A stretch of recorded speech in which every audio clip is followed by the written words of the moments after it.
Okay. Yes, sir. So here it is talking about suppression and what attracts men and women, what kind of leads to the desires, lustful desires we are talking about. In a woman, it is said as attractive person, someone with aesthetics, good presence, and all that.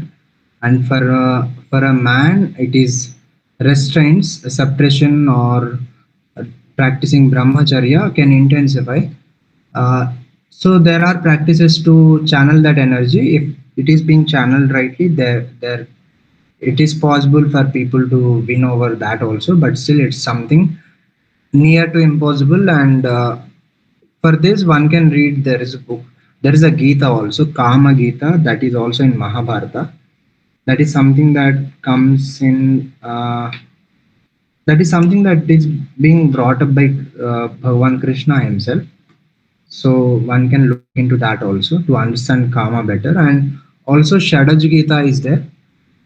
Their Kama itself discussed, not the lustful desires and all, just Kama and how powerful Kama is by Bhima. Bhima tells about Kama. So that also can be referred. Okay. Nature of instinct. Okay. A person committed to a spiritual path finds themselves having distracting and lustful thoughts. Yeah, again, this thing only.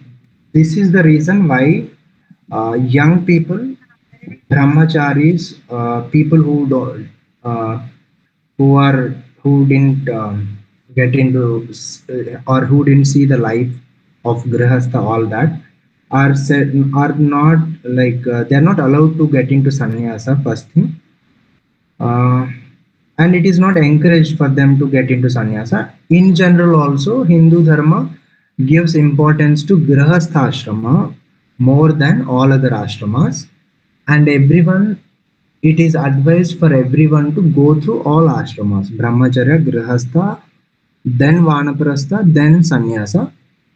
And as per Mahanirvana Tantra, Mahadev says this ki in Kali Yuga there will be only two ashramas.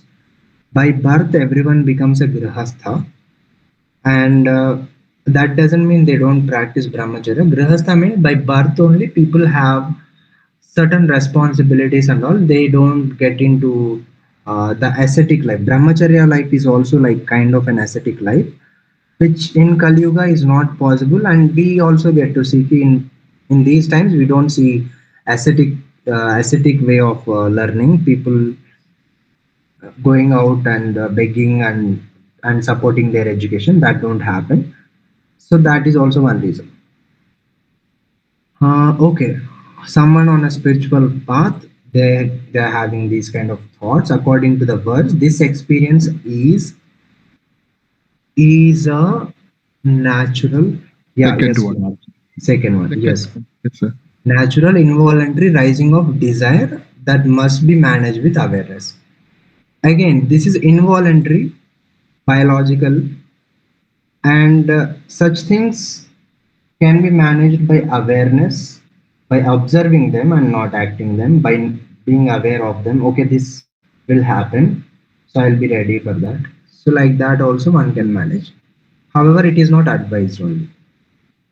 Next, you can use this for your own, not just for brahmacharya, any emotion or any desire, if it is suppressed without dissolving, there is a thing. One way is you dissolve it, you get rid of it completely.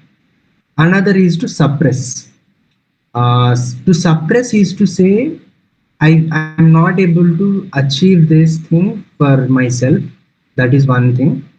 Or you don't want to, by many reasons. There can be reasons of guilt or fear or anything.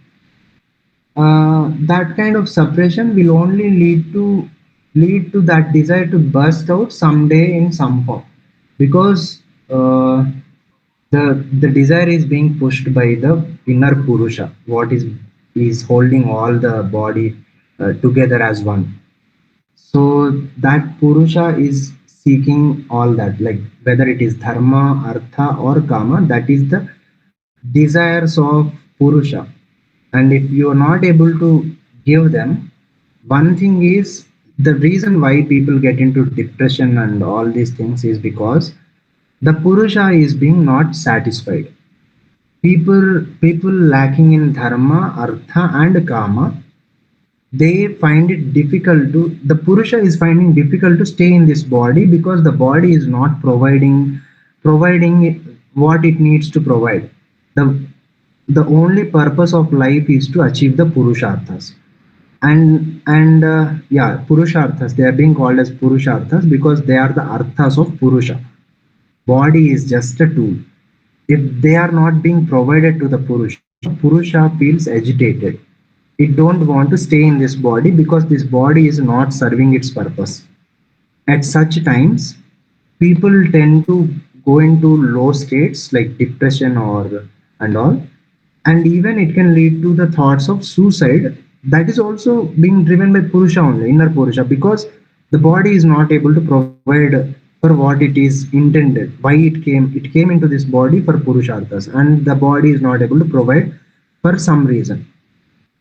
So So it's all, yeah, yeah. how to get rid of that, sir? Through meditation practice only or prayer? No, you achieve them. You achieve the dharma, artha, and kama. Provide it to your purusha. Through all the everything is given. Like dharma, you achieve by understanding your own nature, and then using that dharma, you will for achieve the artha. You understand your own nature, swadharma, and by practicing that swadharma, your purusha is slowly getting rid of the impressions or its own desires.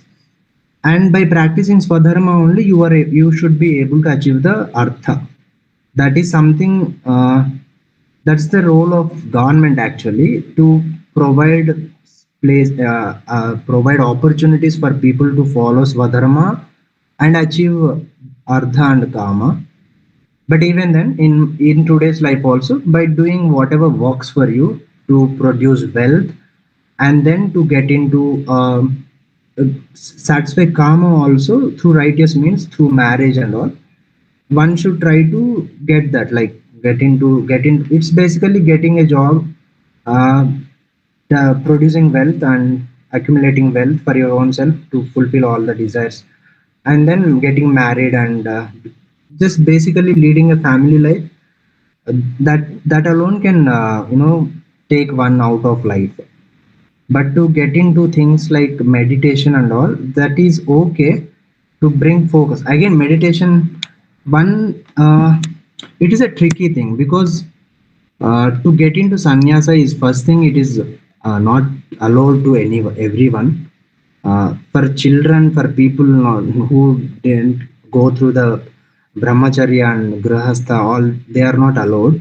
Only for special in the sense, some avatar purushas, like someone like Shankaracharya, Mm. they directly get into it. But in general, for a normal human, it is not prescribed. It will lead to problems only. That Okay. desire, maybe through so much of conditioning, people can suppress it, hold it, all that they can do, but it will still remain in the Purusha came for this and it didn't fulfill it, so it will take another birth. Next time it will find it difficult to get a human life also, because it didn't follow the swadharma also, right? So yeah, these things are difficult. But again, one way is to channel that energy into activities, because activities like something creative, or something that involves a physical movement. I would say meditation and all, it will not help. It will only maybe increase them, but it will not help to suppress them. Only a physical activities I see, they can help, because in that energy is being pushed Dissipated. out, spent, yeah. Yeah. But in meditation, energy is conserved, right? It is Yeah. held. Yeah. Yeah. So that that remains in the body. So that transmutation, if I don't know if there are gurus or not, there is a way to transmutate that energy into ojas. Yes, sir. But I that, heard. Mm. yeah, but that's not so direct. It takes so much of Again, so much of dharana shakti. Yeah, So, practice, mm, experience, everything needed. yeah, correct. So for this, something physical activity, even Kalaripayattu can help to channel energy nicely into the surroundings or within body itself. So some physical activity should be there. Yes. Okay. Yeah, I was saying you have a Purusha in you, and that Purusha has Purusharthas. That is the requirement. That is the only sole purpose of getting into this body, and try to achieve them in some way, in whatever way. Even people say ki one should get married even by telling 100 lies. So that is the level of importance people give to grahastha ashrama or getting into marriage life. Okay, you can look for other involuntary triggers also. There can be other things like something like you only expressing negative energies, negative qualities, or something that is triggering you from the outside. That also you can see. What is an automatic or more compulsive reaction, and what is a more mindful response? You can look for this. Okay, next we go for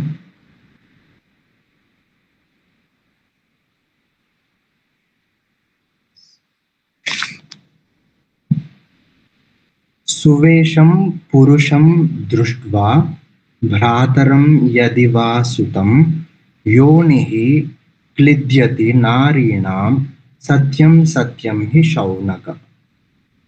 Okay, this is again about nature of women, which is again a bit controversial. We'll just see what it says. And I'll give you a story also, an example which actually has such a situation. So, seeing a well dressed man, be it a brother or a son, a woman's yoni becomes moist. So, here it is being talked about attractiveness, seeing attractive people. Uh, Woman gets desirous. That is something that happens, that is being said as something physiological, a physiological response, involuntary. It is not something that happens through thought. That is something that happens. This is being said by Sutaji about nature of women.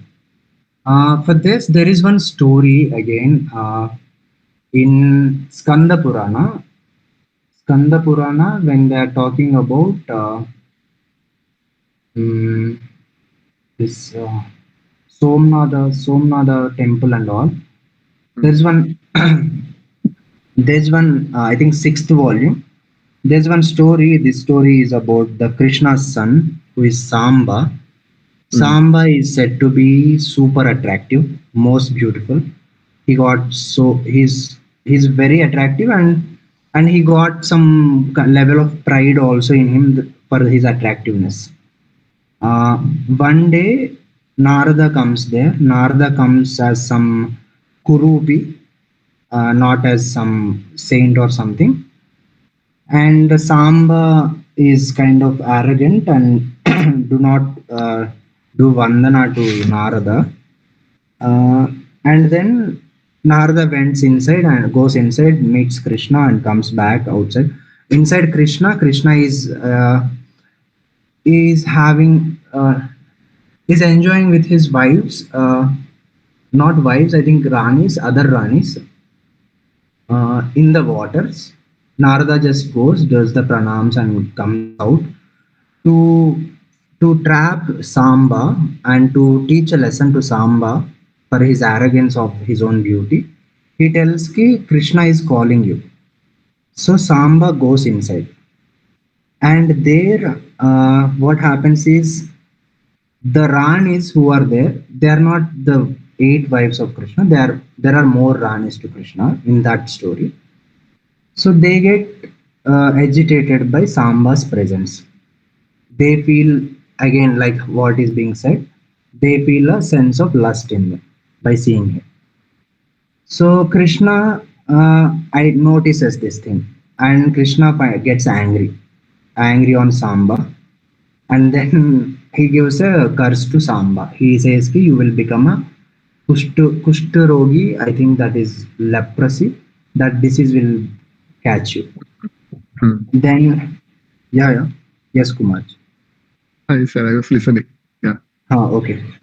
Then after that, Samba says sorry and he gets his lesson, and then he asks for a solution. Then Bhagavan only says ki I'll be in this place in near Somnath only. There is one sun temple. There you worship me in the form of sun. Your leprosy will go. That's the story. That's the story of one of the forms of sun among the Dvadasha Adityas, 12 Adityas. So in this we get to see such a scenario where this is an involuntary response. This is not to blame anyone. This kind of responses are possible, and there are examples of such responses. That's what I want to say. Again, it's all for you to judge, for you to know for your own self. It's not something that might be happening all the time. Okay. Deconstructing a provocative statement. This verse uses a shocking example to make a point about human nature. A well-dressed man. This is the external stimulus. In another ways, we are trying to understand. It represents aesthetics, vitality, and health, which are universal. So, in world, there are certain universal triggers of attraction. Even when we see in Ramayana also, by seeing Sri Rama, a lot of rishis got attracted to Sri Rama in a lustful way only, in a desirous way, thinking to become Rama's wife only. It is also said that later on they only become gopis and come does the Rasa Leela and all with Sri Krishna. So there are certain universal triggers which will cause a involuntary response that is there, and such triggers are aesthetics, vitality, and health. Response is a physiological reaction. It is something that happens involuntarily in the biology. It's an involuntary biological event, not a conscious choice. This is important. This is important to notice because it is not to blame women or even men. Even men in the previous verses, somewhere we saw who is not uh, what we say, who is not agitated or lost their heart to a beautiful woman's eyes. So that is there. Even in men also, if they see beautiful women, there is a response that comes in. In women also, there is a response that comes in. It is only with the filters of mind we don't act on it, we hold it back, we dissolve it, we let it go, because there are laws, or there is a way in the world to act. There is, that's what it could be dharma or it could be constitutional law. Yeah. So this is to prove why they use the examples of brother or son is to say ki, this is a biological response and involuntary, and it can even precede the strongest social taboos or social bondings. Okay, this is being said as true because it is an observable truth of human biology. What is the main lesson? The verse. For the same reason, there is another in Yagyavalkya Smriti. I think, yeah, in that also it is said ki even the opposite side, even men get triggered by women. For that reason, women should not be even made to sit on a lap of a person after she crosses the age of 10. After the age of 10, the even the father, brother, or even their own people should not touch a woman except their feet. That's what is being said. They should not even put them on their lap.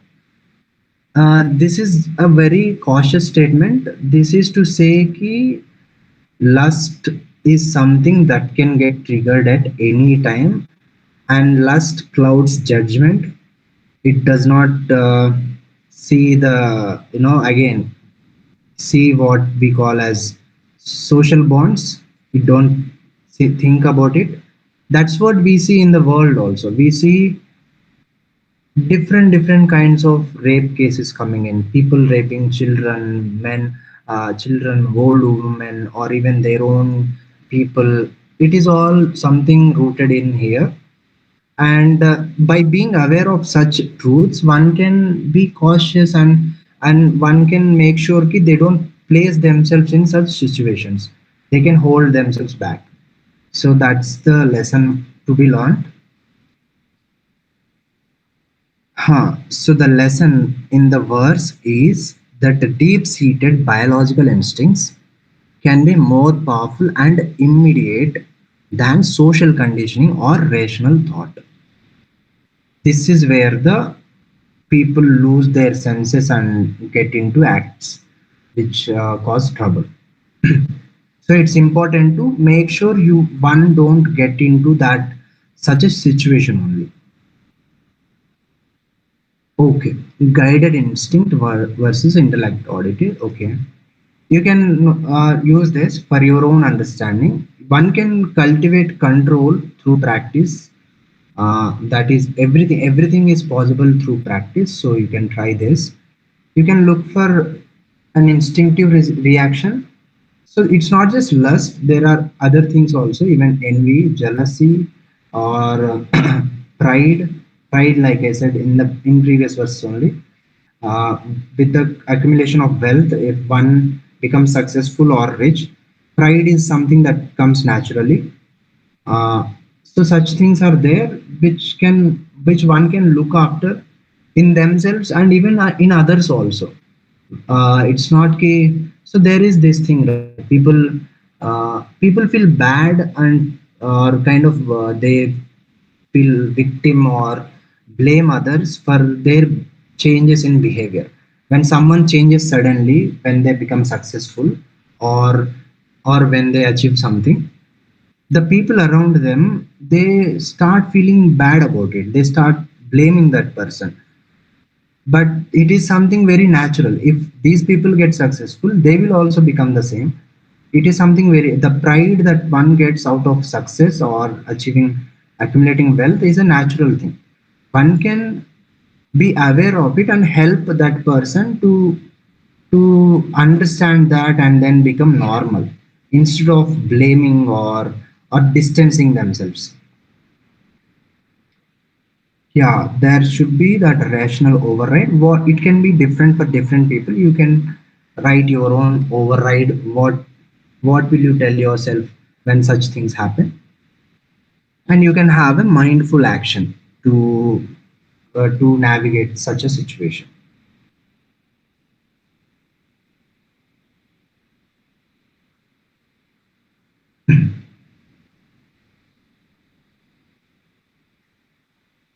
Okay.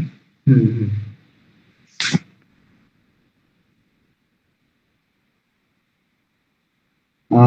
नद्यश्च नार्यश्च समस्वभावाः स्वतन्त्रभावे गमनादिकञ्च तोयैश्च दोषैश्च निपातयन्ति नद्यो हि कुलानि नार्यः.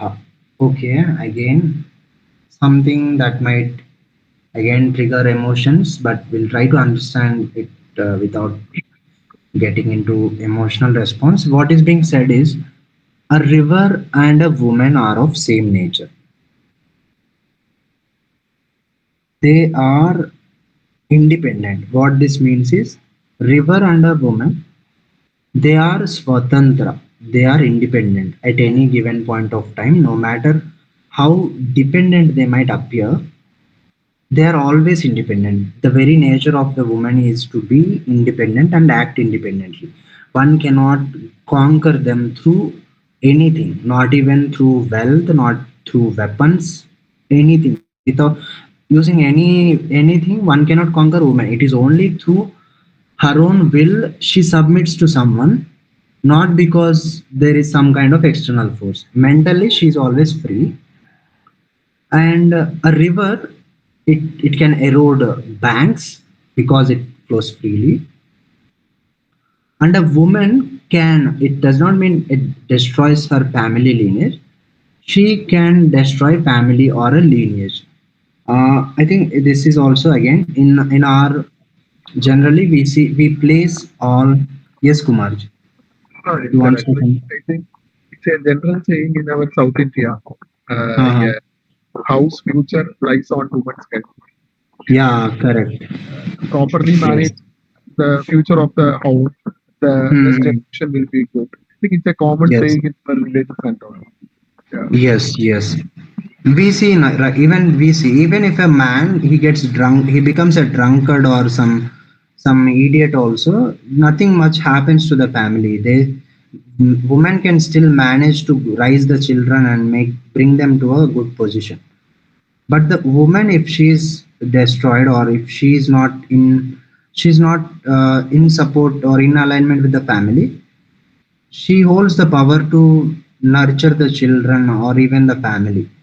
So if she is not in alignment with the family, then she can destroy the lineage itself. So that's what it means. So that their movement is not be seen as something something bad or something. It is a free and graceful movement, both of them. Certain things move freely and gracefully. It is for the people who cannot move freely or who do not have that natural ability to move freely to align themselves with what moves freely. If there is a river nearby, it's our responsibility to protect ourselves from its flow, not river's responsibility to step back or flow restrictively. So again, this is to say ki, for example, the sunrise and moon cycle, natural cycle, certain natural things that happen naturally. We don't control the nature. We don't try to control the nature. That will be the uh, foolish thing to do, to try to control someone's nature. What one can do is to align with that nature and make sure or get best out of it. So if there is a river flowing freely, one can use it to produce electricity instead of crying that the river is flowing freely. Okay, this one can keep in mind and act accordingly. River's inherent nature is to flow downwards, following its natural course. Woman is to follow her own free and graceful path. So this all we have seen.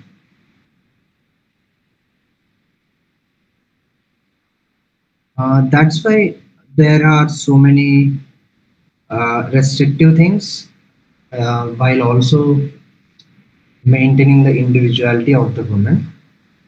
That is to align with the nature of the woman, not to restrict, I would say. However, over the time, they yes, of course, they have become very restrictive and even they have become very uh, degrading also, on very uh, inhuman also. So such things can be worked out by understanding the nature.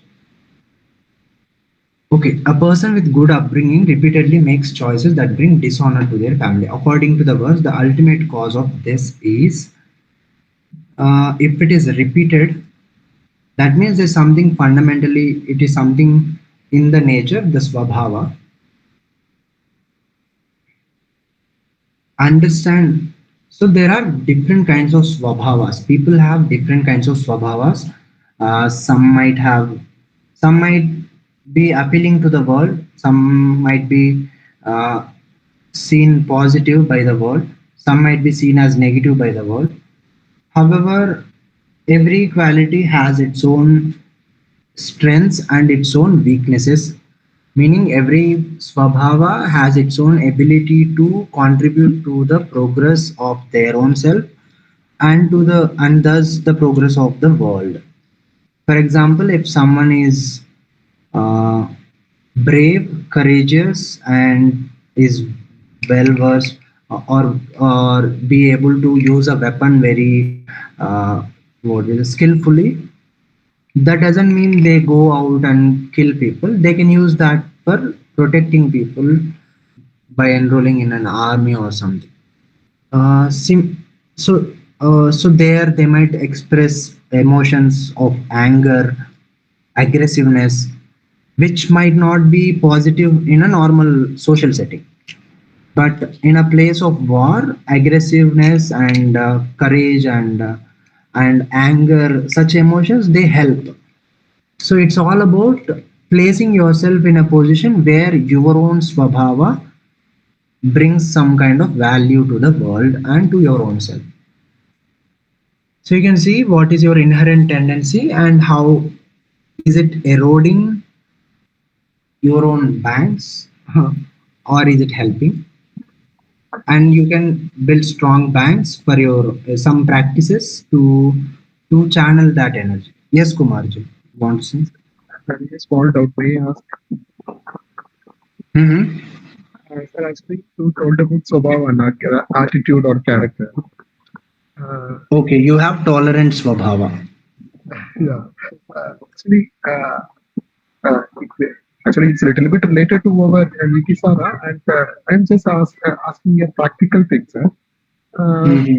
Actually, my age is now 41. Okay, sir. So, Mm-hmm.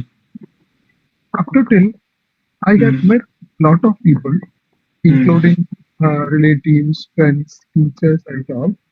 Mm-hmm. I'm not complaining everyone, but Mm-hmm. more than 70 to 80 percentage, Mm-hmm. I'm not able to find constant consistency in interaction. Okay, interaction with you.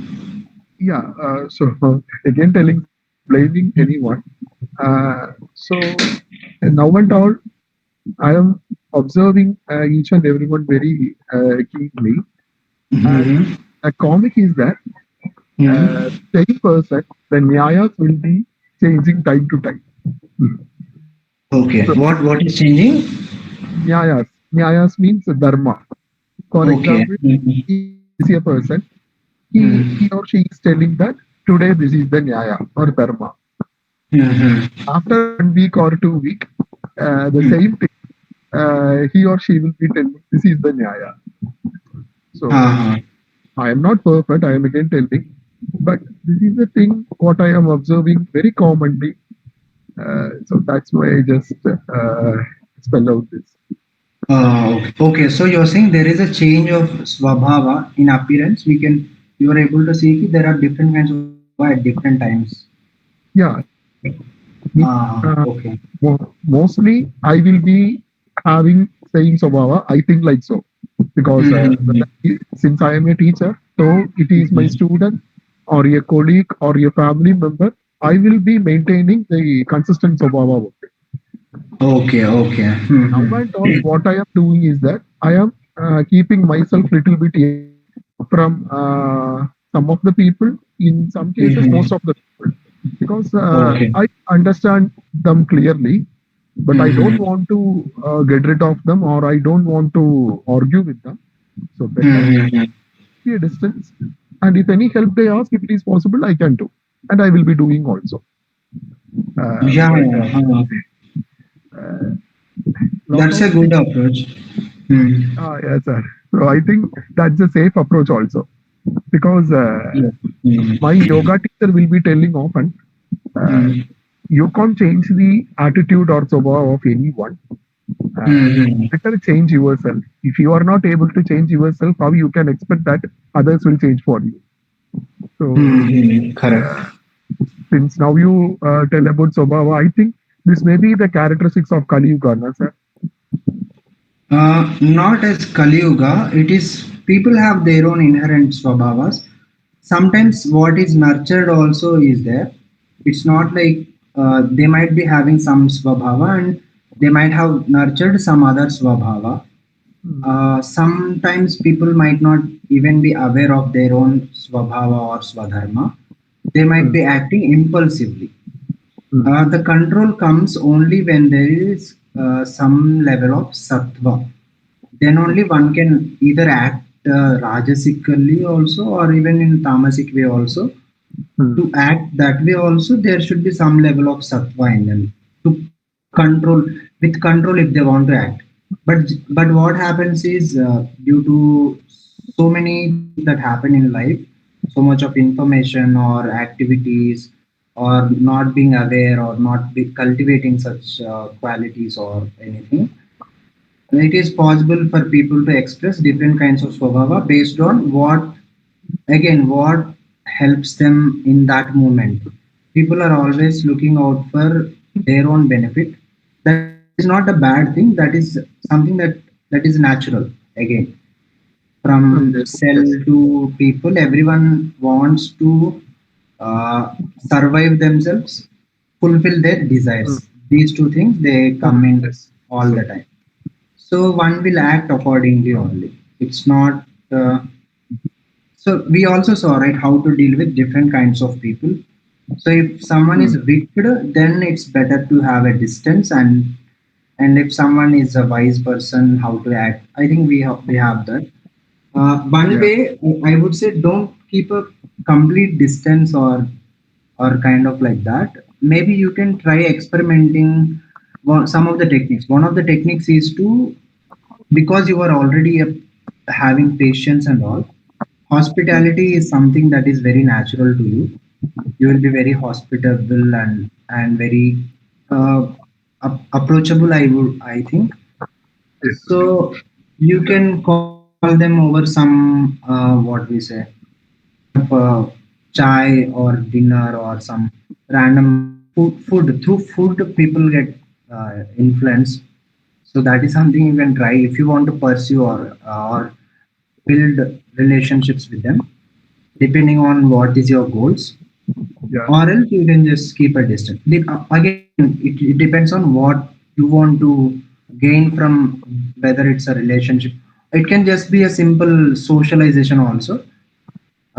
Some certain things help, something like one is being very honest and open and speaking very freely, not in a restrictive way. Sometimes what happens ki, when we get into these paths of yoga, spirituality, all that, we tend to become like a rule book. We start judging things, people, like right, wrong, that way, uh, which is okay, but we should not be. Again, like I said, there is a swabhava in everyone, so that we can accept that. Okay, that kind of swabhava is there. It is fine. I'll just follow it. I'll see how it goes, as long as it does not harm us. So it's always better to embrace and try to go along and socialize and do all that. But but again, if it is harming, if it is draining your energy, it's better to keep a Yeah. distance. Keep away. Yes, yes. You should be in a position where the influence should be from you and not from the other person. So that is one of the qualities, that is one of the validation that you have achieved some level of what we say, that adhyatmikata within you. Your presence should, whatever the emotion the other person might be having, it should be calmed down by your own presence. Yeah. So yeah, you can try in that way. I suggest reading, again, same whatever techniques we have tried. One way is to try with food and Hmm. drinks. Hmm. It's a physical thing, direct thing, no teaching, nothing. A simple meet up, a socialization. We go for a dinner or something, and we eat and talk about something and like that. Yes, because the danger, if you keep yourself away and keep yourself as someone different or something like that, is it eventually, I don't know, it can lead to loneliness also. Yeah. Right. So That's also. we don't want that. God is not immediately accessible in whatever forms we worship, but the accessible forms of divine is people and things around us only, not in a separate isolation. So we should try in that way. Yeah. Yeah. Actually, now I am. company with everyone, but now and all I will be carefully and Hmm. clearly observing. Uh, Uh, I think you can just be fearless. You can be like, nobody can do anything to me. That kind of mindset, if you can cultivate by placing your trust in the God you're worshipping or yeah, you're into, you can move very freely. Move like as if nobody can touch you. That yeah, will make you and others also comfortable with you. right, sir. So yeah, that kind of fearlessness you can cultivate. Fearlessness in the sense, uh, even if someone does something, what if someone does something also, nothing will affect me. That kind What of you mindset. what you were telling is exactly right because some years before I was having a feel of fear that Mm-hmm. what others will think if we talk like this, if we do like this. But now Yeah. uh, that things and all had gone. Now I understand that it is common. Please think Yes, on yes. the realistic things. Now I am not having any, but sometimes because our childish character and nature, it won't go all on Ah, a surface. Yeah. yes, yes. Early, I used to fear a lot. Oh, what he will think, what she will think. Okay, we have to be like, Ah, we have to be like that. Then I ah, understand that it's very difficult to put mask for each and every one. Better mhm. be on your ideas and thoughts. That is good. Yeah, yes. I think you can be yourself and see others' responses as responses from divine itself. Yes, sir. Ultimately, what responses come within them is also divine only, right? Yes, The sir. there is para or there is one core energy that is only responding. So you Hmm. can think as long as it is not harming, because and if it is harmful and physically harmful or mentally draining, then it's better to keep a distance. Keep it. However, in a normal situation, if it is not so threatening, life threatening, it's always better to engage and try to navigate, because as you engage with your own fears and you with the outside people, you will get to know more things and you will become more comfortable naturally. Yes, sir.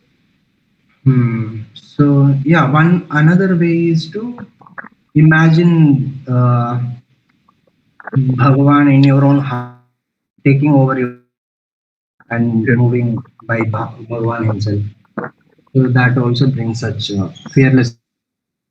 Yes. Yes. Thank Okay. you. Okay. Fine. Yeah. So swabhava, we are talking about swabhavas, and some swabhavas that can erode the banks, and mindfully one can build strong banks to not get eroded by swabhavas.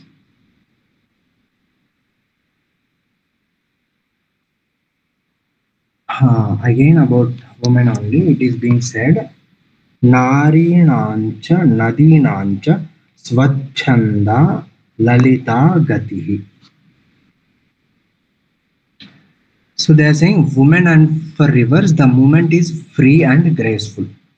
This is something men should understand, because in general, men try to control women in some way.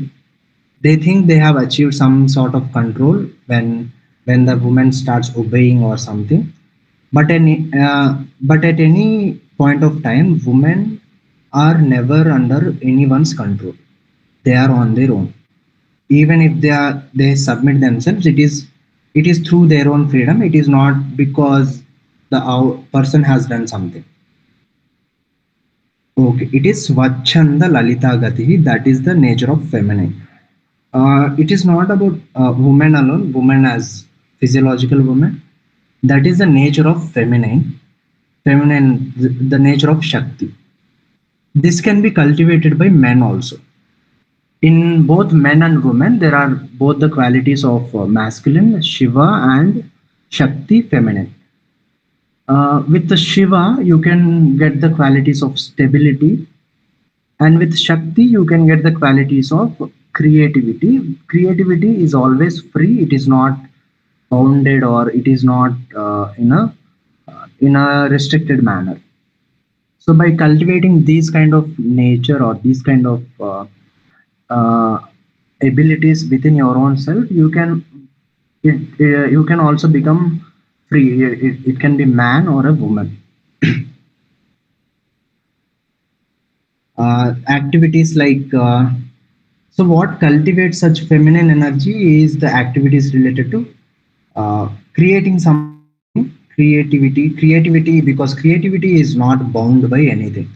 It promotes and it pushes a free thinking mind, so such things can help. Okay, so their free movement, the nature of women and rivers is said to be free, and their movement is elegant. It is also nourishing, like rivers. Rivers nourish the lands in producing food and all,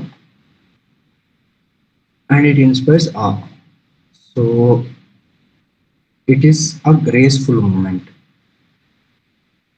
When it becomes chaotic, it brings destruction also. It becomes chaotic when it is not aligned or it is finding difficulty in flowing freely. If it is left for free, it will nourish.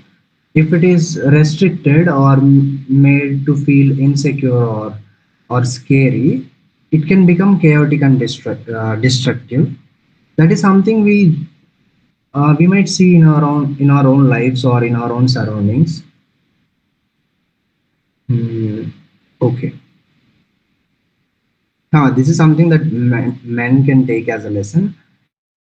As long as you let your woman or women around you act in their own way, like in a free way, aligning your own self to them, their actions can be graceful and nourishing.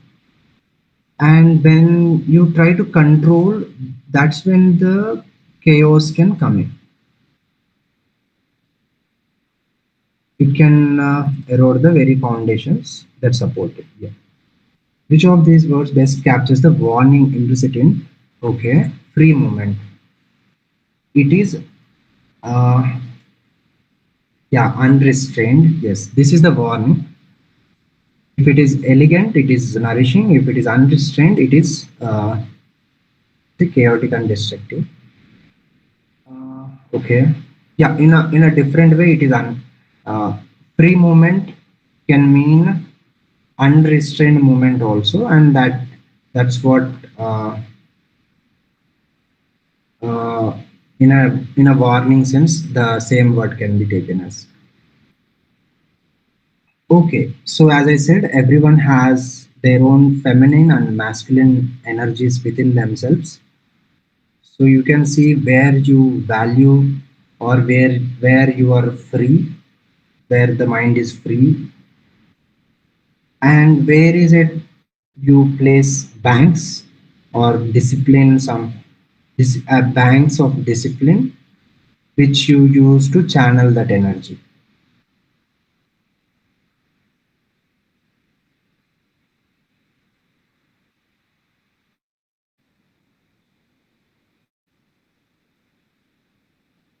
Okay, next we have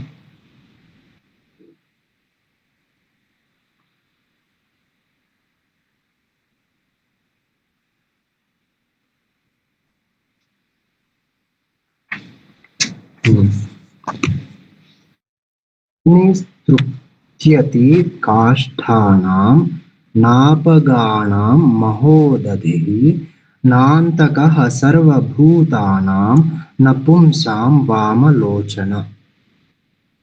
Okay. Fire is never satisfied with wood, nor the great ocean with rivers. Death is never satisfied with all beings, nor a beautiful eyed woman with men. Okay, this again might be bit tricky. So it is being said ki what is it that is very difficult to satisfy or that never gets satisfied through certain things. Fire cannot be satisfied with wood. Ocean, rivers, it keeps on taking. Death even if all beings are being taken out, there is still death to come. Two planets and two galaxies, everything can get death. And a beautiful eyed woman with men. This means he women are not, again, like I said previously, women are not satisfied by lustful acts. There is something more to them. That something more again is involves a lot of things. In one of the things, uh, from my song, it is said ki to satisfy a woman completely, one needs to master all the 64 arts of kalas, 64 kalas, which are mentioned in the Kama Sutra. So it involves acts like making garlands also, or uh, or singing. So there are many things. It's not just two lustful acts. So this is about it. There is something very common in them, and that is there are certain fundamental appetites and forces in nature which are inherently insatiable. This understanding also can help us in navigating with things and also with people, with women especially. Okay, this is something that women can also take as a lesson. Like if they are, if women think that they will be satisfied by attention, or by having uh, men around them, or through that, uh, it won't be happening, because that is something very what we say, insatiable. You cannot satisfy that. So again, the question comes ki, what do we do with something that cannot be satisfied? You just let it burn without fueling it. Someday it will come to its own stop. It don't what we say, if you try to put more wood into the fire, it will only grow. But if you just stop giving it, then someday it will come to a stop. So that is one of the approaches. When I achieve a major goal, my primary feeling is, yeah. So how do you answer this, Kumarji? Okay.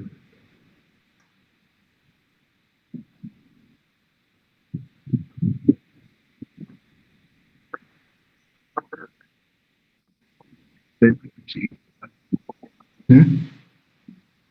asked, Which option? first one only, sir. First one, lasting satisfaction. Hmm. Okay, but that won't be the case. You should all that the fundamental nature is to have an experience. Desires are never satisfied. Yeah. They keep Yes. coming, right? So positive desire, it's fine. Okay. Step by step improvement. I think Yes. Okay. Next, my social media use is mostly driven by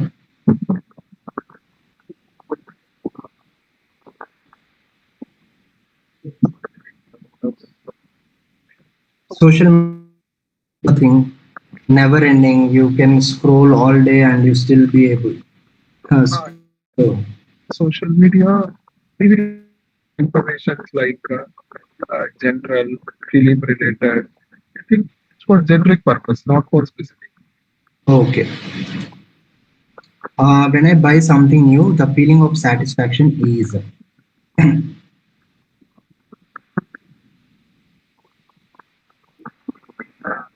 Some of the things, if I am buying, it will be a long lasting memory. Mhm. Okay. Yeah, certain things can be long lasting.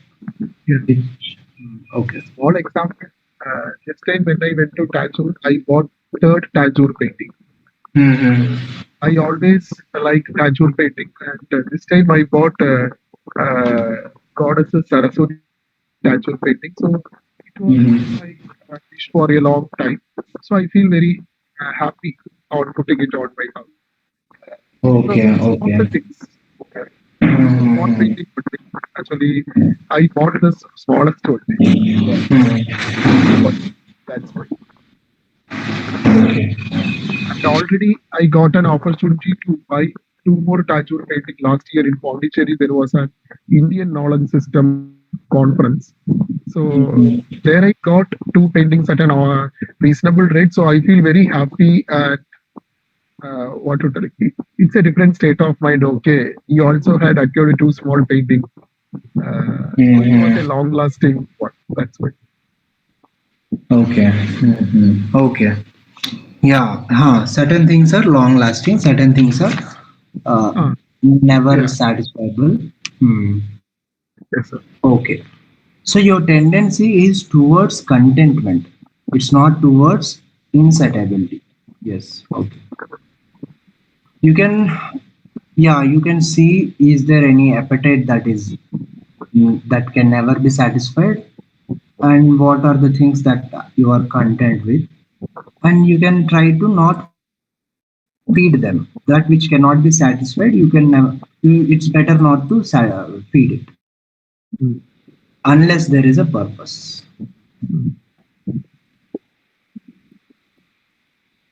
Especially in research, I am often feeling like this because Mm-hmm. when I am publishing a research paper and when I am scrolling through the Google, I can Mm-hmm. find advanced algorithms than what I had put. Then I will feel that Uh-huh. okay, the next stage we have to work on that algorithm. Yes, So yes. Mm-hmm. that type of Yeah. desire, it will okay. We have to do a lot. We have to improve ourselves a lot. Yes, yes. That The is same, growth oriented. yes, that same thing I will tell to my PhD scholars also. We have to work on a better algorithm and all. Mm-hmm. Yeah, that Yes. type of desire it is ever ending. Okay, this we have to try. This we have to do. That one. Yes, yes. Mm-hmm. Yeah, that is it. Next, we have तृप्तिरस्ति शिष्टानाम् इष्टानां प्रियवादिनां सुखानाञ्च सुतानाञ्च जीवितस्य वरस्य च. Okay. There is no satisfaction with wealth and knowledge. Yeah, like how you said, even if you have done so much work, even for that publishing, you might have studied and done so much of work, Yes, but sir. still there is still more desire, nor with desired things and pleasant speakers. Yeah, this is also one thing. With pleasant speakers also, what it means ki we want to keep listening to them. That's good. Pleasant speakers, someone who speaks sweetly, we want to keep listening to them. That's why it is said ki it is the satisfaction is never ending. Nor with good kings and sons. Even if we have a good king, we will still want more or different one. That's why there is always criticism to any government that comes in, because there is never a king who can satisfy his kingdom completely. Even we can see someone like Sri Rama himself.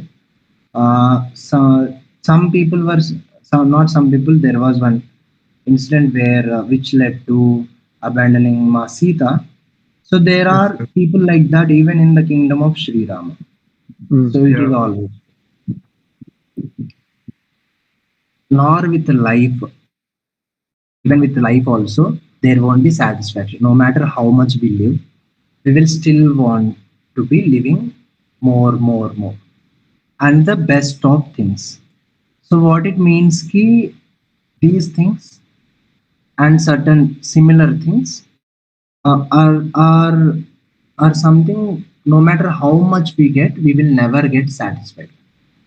This is where that turning into inward and finding your own self, establishing in your own self, uh, that comes in. Because if you put your senses outside and try to explore and satisfy them, It is a never ending journey.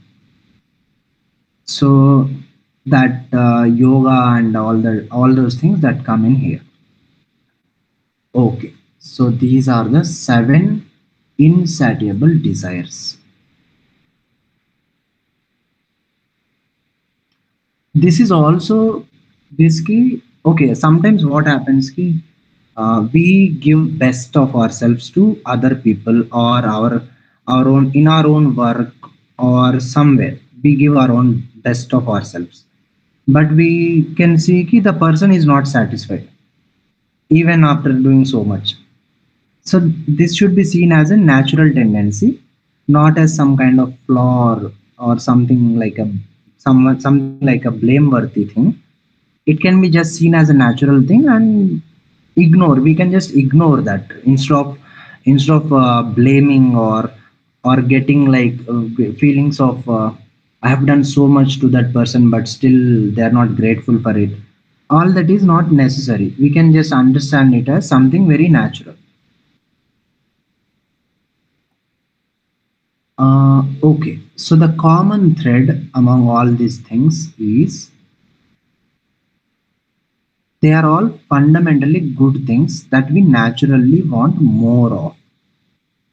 So, all the good things in the world, we will never get satisfied with them no matter how much we achieve.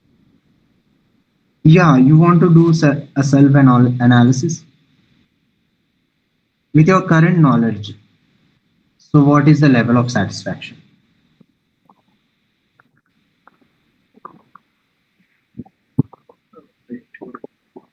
It can be, there are two levels. Satisfaction with my current. Huh? Medium, correct, sir. Medium. Correct, medium. Okay. With possessions, material wealth. Material wealth also medium, not luxurious or not yeah, middle class person. So medium. Okay. And relationships. If I want to tell the truth, it is between low and medium. Okay. Okay. We'll go one step lower. And your own life's journey. I think it's good. So there Oh, are many hurdles. God had showed right path at right time. So okay. Fine. So you're happy with your life, yeah, even though there might be negative things, but overall, it feels like a good lesson. yeah. Okay. Actually, satisfying relationships also. Okay. That much understand. Of course, the previous verse you had told now, we have to accept the natural reality. Yes. Upon acceptance of that, now I am having a neutral attitude. So, Okay. uh, Fine. in the case of relationships, neutral attitude. So no worries or no nothing. Hmm. Sometimes I will think because we are all humans. Yes. Yes. Huh. That is natural. That's Ups and downs, like said, I think in Niti Saar only, all there. In there is no family without a fault. That is being said. yes, sir. Okay. So even though if you go get into specific things, they are neutral, but overall the life journey is content, happy. You can use this for your own self, see to see what are the insatiable desires and practices for contentment.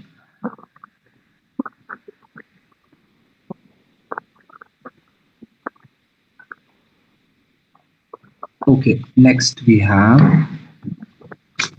about certain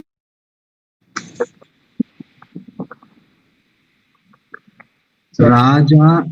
all Yeah, these keys and verses will be available in the link as well. yeah, they will be available in the link. In that document also, they are all there. Okay, In these sites, I shared the link, right? But I'll organize them in a Google Classroom. You will be able to access everything. okay, So I'll share that also. It will be easy to access in Google Classroom. okay, sir. Sure. हाँ, राजा न तृप्तो धनसञ्चयेन न सागरस्तृप्तिमगाज्जलेन न पण्डितस्तृप्त्यति भाषितेन तृप्तमनस्तु Rupa Okay, about satisfaction only. Even the king is never satisfied with the accumulation of wealth, nor the great ocean with the accumulation of water. A scholar is never satisfied with speaking, nor the eye with the sight of a king. This is to say ki, uh, that trupti is something very difficult to achieve, even for a king. Even for something like an ocean full of water, it is still wanting more water. A scholar is now not satisfied with speaking, even the eye with the sight of a king. So trupti is something very difficult to achieve. That is, there is a reason for it. The reason is, if one is satisfied, then there is no, what we say, the moment of, that means you have seized the creative power within yourself, the desire, kama. Entire creation, the creation itself happens because of desire. Desire is, not desire, we can say kama.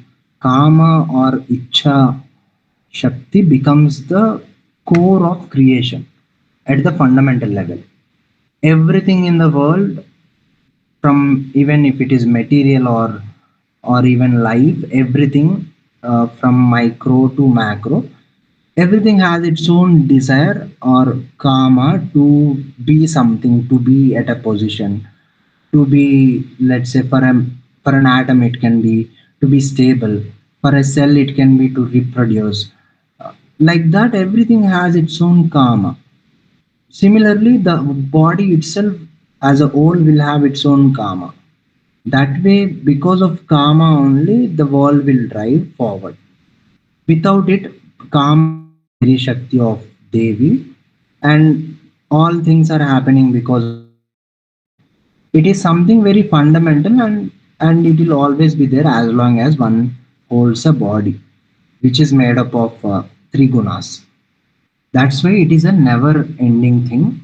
However, with awareness, again, uh, when after certain time, not certain time, like, if one go through life, through all the stages like brahmacharya, all those stages, or through grihastha only, once one does what they can do, their own dharmas will be there. For example, uh, like getting married, settling children, giving them good education, all certain small things. By doing that, people can get rid of the debts, runas, and feel satisfied. Okay, somewhat I have performed to certain level of excellence, even though it is not best, and I'll move a little ahead. To move to the level of mukti is a very difficult thing, and it's something related with the grace of the Ishvara. But what one can do is, they can move step by step. They can move one life at a time or one step at a time and be satisfied with it. Instead of craving for more, or instead of craving for direct getting mukti itself, one can achieve, aim for getting a better life in the next step. So such a thing can be there. Oh, okay, it's about insatiable roles. Certain roles are there which these kind of people, they never get satisfied. King, a scholar, ocean. These two are like, analogies being given for comparison. A scholar would always want to express what they have learned.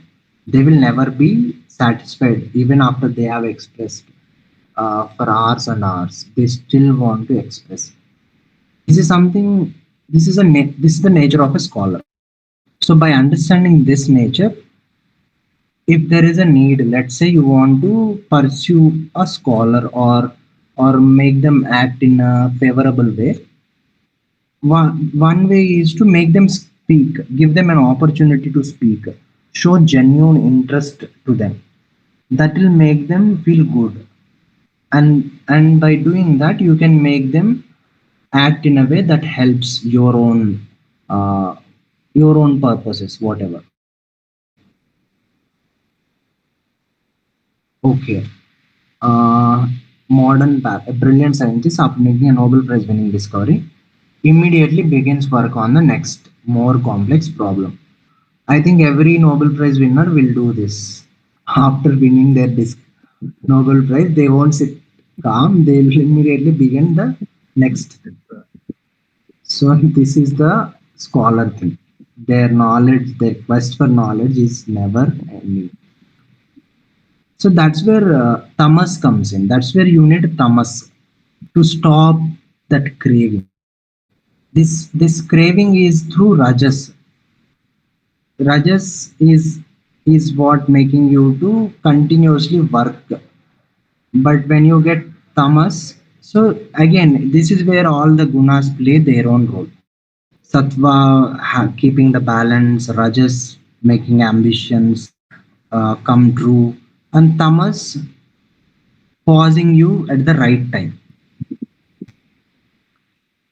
Okay, identify your primary. Yeah, you can identify your own primary insatiable thing. For example, for you, Kumar, it is learning knowledge, and how you can channel this constructively. So the channeling is of the energy, the driving force. How can you channel it constructively? The channeling should be in such a way that you should know when to stop. This is something one you can keep in your own mind. Ki one day I will have to stop pursuing this, whatever I'm pursuing. It cannot go endlessly. You should have some awareness, and if possible you should also know ki when to stop, when to be okay, and move on with life's next stages or different pursuits. Okay, you can analyze why and how it becomes a insatiable chase.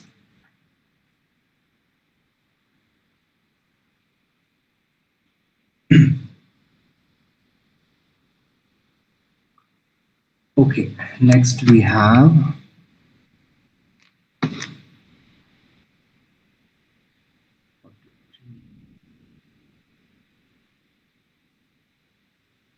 hmm, स्वकर्म धर्म स्वकर्मधर्मार्जितजीवितानां शास्त्रेषु दारेषु सदा रतानां जितेन्द्रियाणाम् अतिथिप्रियाणां गृहोऽपि गृहेऽपि मोक्षः पुरुषोत्तमानाम्. Okay. Again, how one attains moksha. Those who are dedicated to their dharma and karma, devoted to the shastras, and only to their own wife, that is about loyalty, who have conquered. Yeah, that loyalty applies to both men and women. One who has committed, dedicated to their own dharma. Dharma is in whatever role you are placed, you doing your own best. And karma, again, yeah, karma, activity, devoted to shastras. So it's always best to follow what is being said in the shastras, or being followed by the one uh, who have successfully practiced shas, or that which pleases your own heart, and only to their own wife, who have conquered their senses, yeah, conquering senses, and are fond of guests, and are the best among people, we can say, even while remaining householders, they attain moksha. So, to be like this, if one can achieve this, all these things mentioned, it is like moksha only. So, what are the things? Devoting to dharma, shastras, and your own life partner, conquering the senses. Senses can be conquered slowly, step by step. It will happen. Fond of guests, being hospitable and generous. Uh, because one may read Shastras, one may be dedicated to Dharma, one may have conquered senses. If they are not, what we say, kind and generous to the world around them, that means they have not learned this completely. It is by being generous, being kind towards others. It's not just people, it can be beings and even things also. That itself is to see Parabrahma everywhere. I think I don't know if I've said in this series. There is one scene, then one situation where Vasishta Bhagavan in Yoga Vasishta only he says he goes to Lord Shiva and there he asks him what's the best way to worship you. And Mahadev says ki in every person's heart I reside as a Atmalinga. So by seeing me in every being and by being kind, kindness is said to be the highest. By being kind, showing kindness is the highest form of worship one can do. There he says that.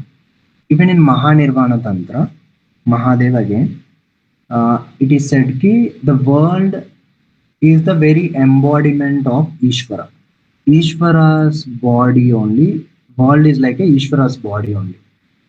By being nice to the world, or not nice, by being kind, basically, being kind to the world, and by doing prakriti actions, one satisfy the Ishvara himself. That is Mahadeva again.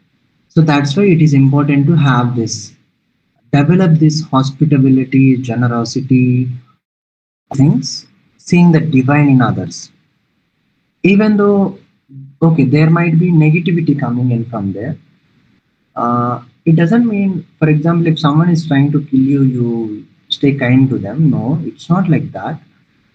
Being kind is to empathize and do the best you can do. For example, if someone is suffering with some disease like terrorism, let's say, here kindness would mean to end that person, because by being in this body, by being afflicted with such mentality, that person is only increasing their bad karma, leading to pataka. So kindness varies. Ultimately, kindness is something that helps a person move forward in their life. Such a person will attain moksha by being just in the world itself. Okay. The central message of this verse regarding the path of moksha. Moksha is not through renouncing and becoming a monk, or it is not only for kings and great warriors. It is a disciplined, dharmic, and selfless life as a householder. So a householder's life is also a path to moksha. It is not just that restraining oneself from senses. Being a householder also, one can become a yogi and become mukta, or someone with, or become a, or attain moksha. Yeah. Okay, Purushottama. This is not Purusha. Is not Purusha male thing. Purusha is the consciousness that is residing in everyone's heart. So to give that Purusha its arthas or Purusharthas, or to be able to do that or to strive for it and give better performance, that is to be a Purushottama, and that happens through dedicating yourself to duties and devotion to wisdom and also relationships, and mastery over senses, to be able to or act responsibly, not compulsively, and to have generosity and hospitality. These are the yagnas, Panchamaha yagnas. They all come into this. Yeah, Kumarji, you want to answer this?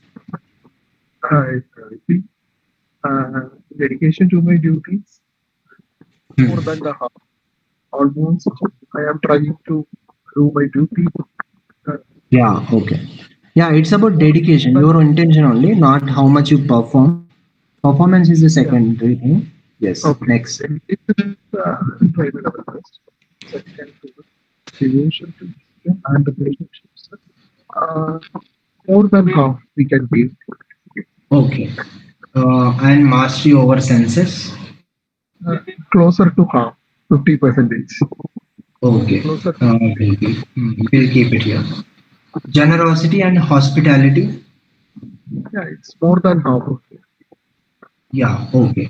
Because you're into sattva, I think you will have more strong. Okay. So you can work on the other things. You can have plan strategies to cultivate, and you can journal any successes that you have achieved in the past or in future. You can use this to analyze. I'll share this link. You can access this and you can go through them again and again. Yes. It's better to practice at least once so your mind gets used to it, and you don't need to practice, like you don't need to journal every time. It can happen mentally also. Okay, next. मनोनुकूलाः प्रमदा रूपवत्यः स्वलङ्कृताः वासः प्रसादपृष्ठेषु स्वर्गः स्याच्छुभकर्मण कर्मणः. Okay. This is about for those of good karma, having a pleasing, beautiful, and well adorned wife. So, a person having good karma and a wife or a life partner who is pleasing, beautiful, not just physically, beautiful in the sense of how empathetic they are, how much they understand and align with you and try to please you. Yeah, pleasing also one thing, and try to be honest and be trustworthy. All the things that make people beautiful are their fullest potential being dedicated to the other, to their partner, like that, and well adorned. Yeah, this is to care. Yeah, beauty is about, in the best way, it is about caring for their own purusha who is residing in their own heart. So it's about treating your own body as a temple and seeing ki there is a purusha residing in my heart, so I must treat myself the best possible way. When you treat your own self the best possible way, you will feel, your purusha will start feeling good about it, and that will reflect in you as beauty. A well adorned, yeah, partner, it can be wife or it can be man, husband, man and woman both. To be well adorned, well dressed, is to show, again, like I said, is to taking care of your own body as a temple. How well you will man. Generally, we can see temples are managed so well uh, in terms of cleanliness and all. Some temples, in general. So similarly, your body is like your own temple holding the Purusha. It is an immediate temple. It's not far away. You need to travel and all. It is an immediate temple. So to dress well, to look good, is treating your own Purusha well, and that will bring out the beauty naturally. Okay. So then they are saying women are however. Uh, yeah. Okay. Fine. I think some translation issue. No. Okay. Even though it is all there, women are being said to be someone who have a bit of complex nature.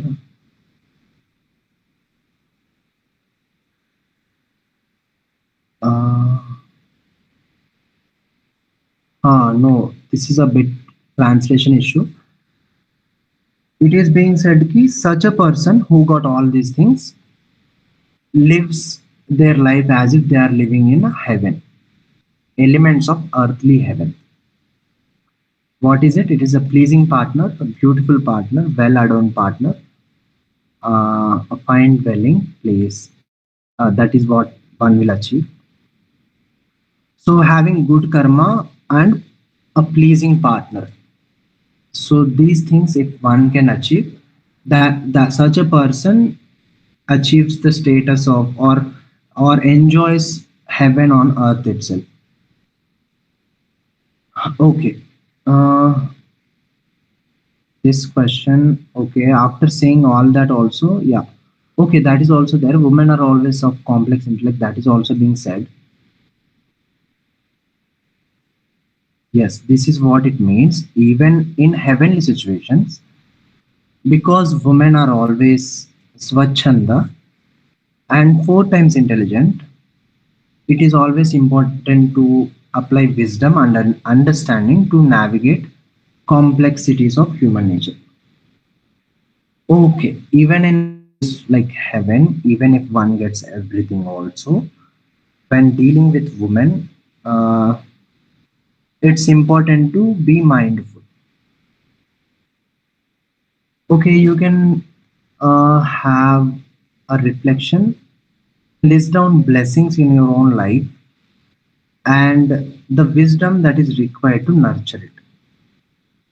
Like here, even the woman wife is beautiful and attractive and well adorned, all that is there, but still everything needs a nurturing and attention and some sort of energy being invested in that.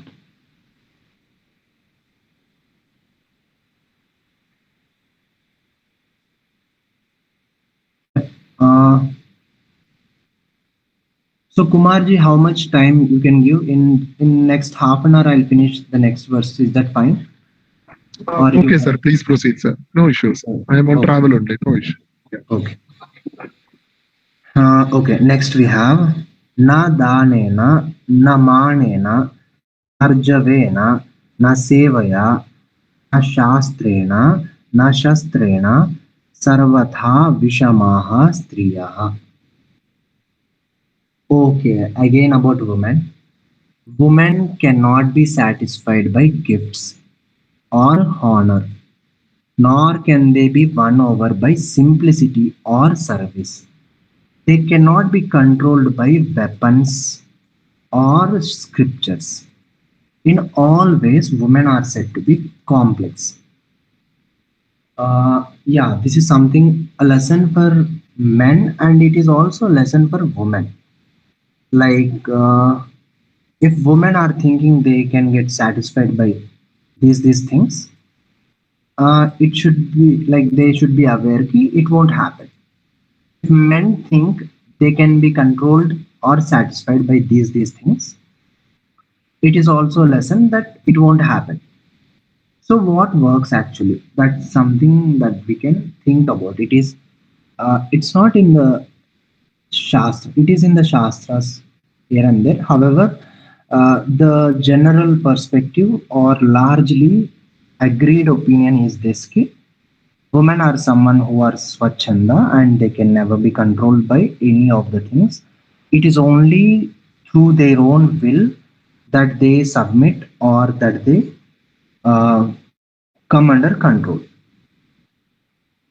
So it is something one can align with the true nature of the woman, but one cannot try to put restrictions. It can cause troubles. Okay, so all these things they are accepted. Everything is there. However, it won't uh, satisfy or it won't please them. I mean, it will please them, but it won't bring them under control.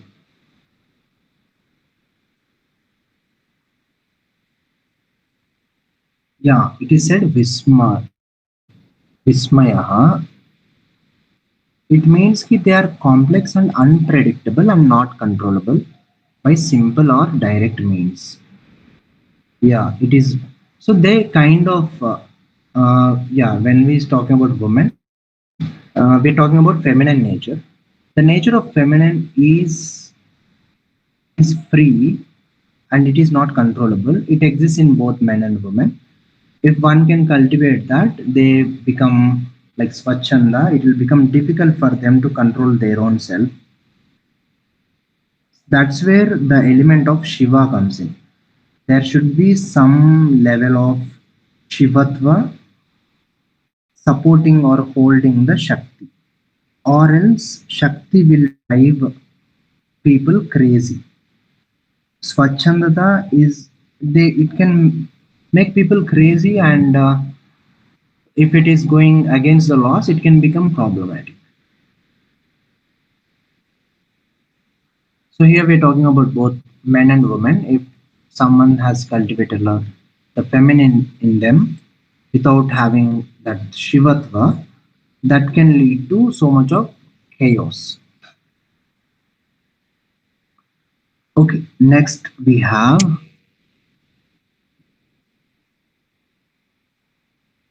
the translation. शनैर् विद्या शनैरर्था शनैः पर्वतमारुहेत शनैः कामान् शनैः कामञ्च धर्मञ्च पञ्चैतानि शनैः शनैः. Okay. Shanai, Shani, the name of the Shani is Shanai means slow. Shani is a graha that moves slowly. That's why it is called as Shani Graha because it moves Shanai. Shanai is slow movement. So what is said is ki knowledge and wealth are acquired gradually. It is not at once one will not achieve uh, wealth. It takes time. It is something that happens slowly. Step by step one achieves these things. Then we have mountain, like how one climbs mountain step by step. One will not jump directly onto the mountain.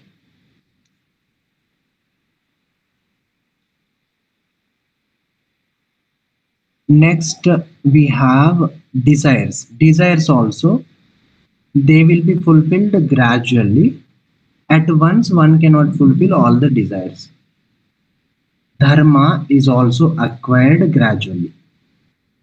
So these five things: knowledge, wealth, climbing a mountain, desire, dharma, are accomplished slowly and slowly. So one should keep this in mind, and they should try to, what we say, uh, try not to get agitated or look for results immediately, and be patient about their work. Put their trust in the process, and the results will eventually come. Okay. Yeah, true understanding is built layer by layer. It won't be absorbed instantly. Rushing will lead to superficial learning. Yes. Acquiring wealth is also something that happens slowly. One cannot acquire wealth all at once. Lasting wealth, we are talking about, it is built through consistent saving and wise investment.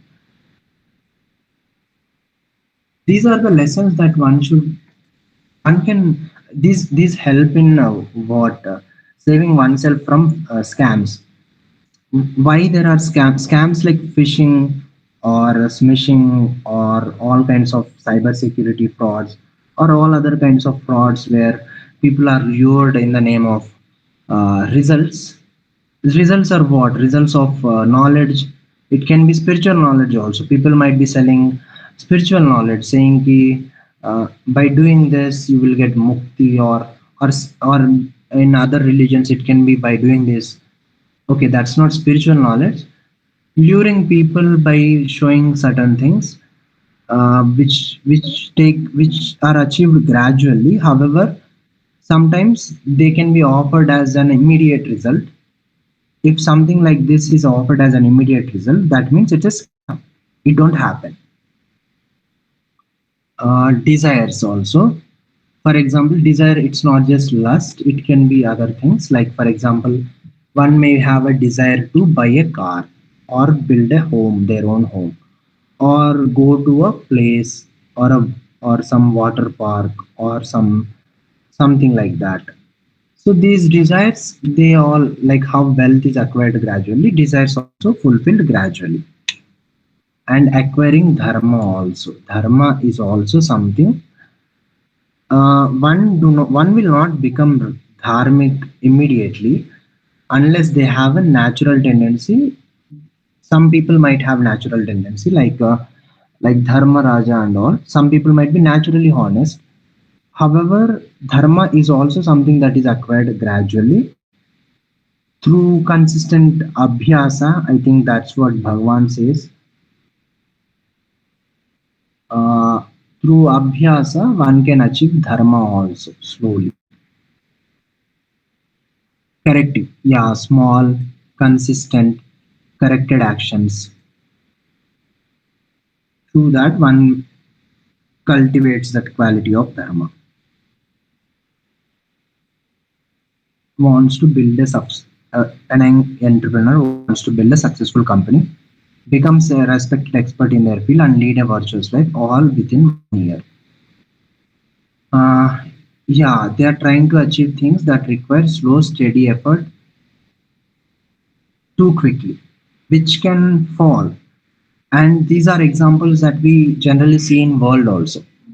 Things that are built quickly, uh, who have achieved success quickly, they all, most of the times it gets perished unless it is a lottery ticket or some divine grace, accidental divine grace. It generally perishes. However, there's nothing accidental in the world, because the thing about kala and karma, they are very accurate. They calculate things to the level of, even even if a leaf is falling from a tree, even that is also said to be a very properly calculated move. It's not accidental. Okay, Chanayaha. So you can use this to plan your own activities, your long-term goals, small steps. Always take small steps towards your goals. If you want to write a 100-page book, you can start with one line or one paragraph. Not, you don't need to sit for writing a 100-page book at once. So that small step, next small step, you can plan for 2 steps or maybe 3 steps. Once they are done or they are in progress, let's say you have planned 2 steps. First step is done. When you're doing second step, you can plan for the next 2 steps. That way, it is easy. Your mind don't get overwhelmed or satisfied by just seeing the steps. I mean the plan. Sometimes mind can get satisfied by just seeing the plan itself without actually achieving the result. Okay, next we have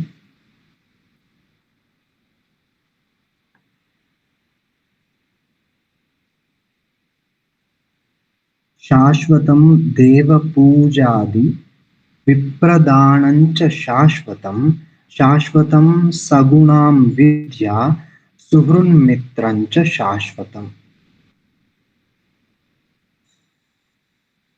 Okay, fine.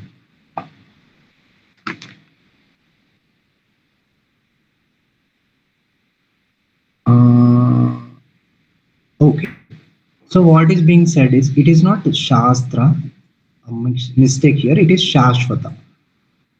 The worship of gods is Shashvata. 1 second. Okay, we will skip this one. Some error in this. I'll explain from the verse here. It is said ki Shashvatam Deva Pujadi. Deva Puja and others, they are Shashvatam. They happen all the time. Vipradanancha Shashvatam. Another way to see is ki these things give uh, Shashvata results, which are everlasting results like Punya. So Deva Puja will give a Shashvata result, something that remains with us even after we are gone, our body, even after we leave our body. Vipradanam, uh, donating to Viprahas, one who protect and practice Vedas. Shashvatam Sagunam, Sagunas, good qualities are also Shashvata, so one should try to cultivate them. Vidya, knowledge is also Shashvata, is also something that get carried through multiple lives. So whatever one learns, even if maybe if they don't apply it here, it will continue to be there with them and they might use it in some other life or some other place. And then Suhrun Mitrancha Shashvatam. Suhrun Mitra is a good friend, someone with good heart. Good hearted friend is also someone who will give Shashvata results, or also someone who will be there all the time, Shashvata, permanent. Okay, this I'll update. This is verse 47.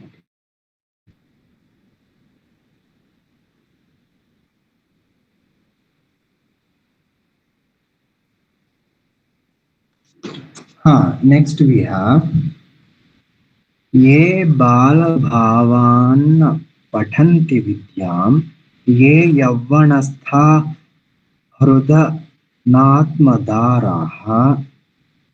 Okay ये बालभावान् पठन्ति विद्यां ये यौवनस्था ह्यधनात्मदाराः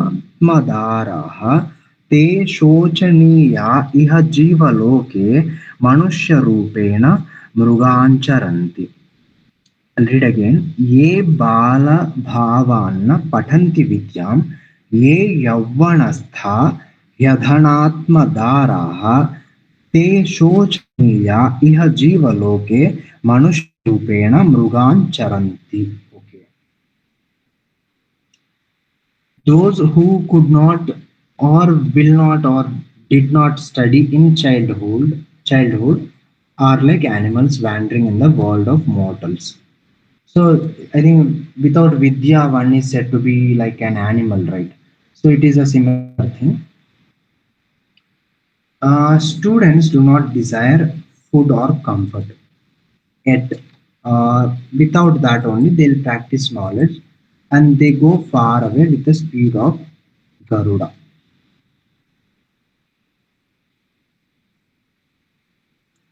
Okay, without knowledge, knowledge is being held high, and it is said that without knowledge, a person is like an animal only. And for knowledge, someone who is curious and eager to learn knowledge, they go with the speed of a Garuda to achieve that knowledge. A brilliant student is offered a comfortable, well paying, but intellectually stagnant job at home. At the same time, they get a chance to pursue advanced studies. Yeah, it is like how people go to places to pursue knowledge or sometimes to pursue something that provides value. So they will choose the challenging studies because it will give them knowledge.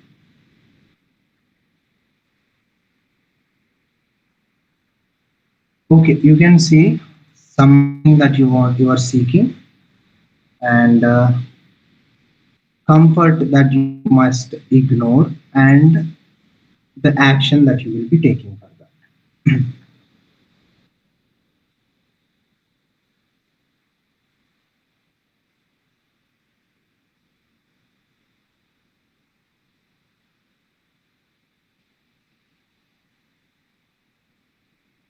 Okay, next also we have some qualities related to students only. पठने भोजने चित्तं न कुर्यात् छात्र न कुर्यात् शास्त्रसेवकम्. Okay.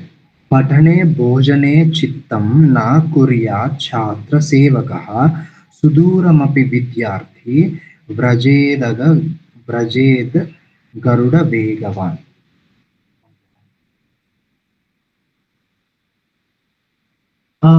Okay, I think the previous verse, uh, the last part, it got mistranslated. Okay, I'll correct them. We'll discuss 47 and 48 again. Okay. In studying, eating, and thinking, one should not be hasty. Hasty in the sense they should not be doing them with no interest like that. They should be very focused. A student does not desire comfort. For practice of knowledge, they go far away with great speed. They are praiseworthy. About the qualities of a student, in study, if it is hasty, then it will be superficial and they won't be able to understand and also apply it. In eating, if it is hastily done, then it will lead to indigestion, and indigestion will lead to illness. In even thinking also, if it is done hastily or ignorantly with less attention, then also it will lead to impulsive and reactive judgments. So wisdom will come from slow and deliberate contemplation. Mm, okay. In the pursuit of knowledge, one should be quick and decisive. However, in the process, like in taking decisions to achieve the knowledge, one should be quick. However, during the process, one should be slow and deliberate. It should not be done hastily. Knowing that things take time, like previously said, dharma, artha, and kama are achieved gradually and slowly. You can use this for your own thing, knowledge you seek, and deliberate practice, and decisive action. Decision should be fast, process should be slow.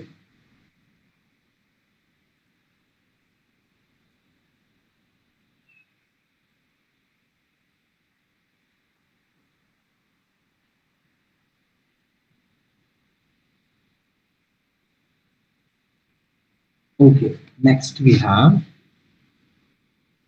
ये बालभावे न पठन्ति विद्यां कामातुरा यौवननष्टवित्ताः ते वृद्धकाले परिभूयमानाः सन्दह्यमानाः शिशिरे यथाब्जम्. It is about those who did not study in childhood and who in youth corrupted their minds with desire and pride. They'll become withered in old age like a lotus in the winter. This means even in old age also one require a certain level of vitality in their body to even leave the body properly, or else death is also something that can something that brings all the karmas that are done during the life. That's why certain some people will have a very difficult death. It's not so quick. People will not die so quickly. They suffer a great extent.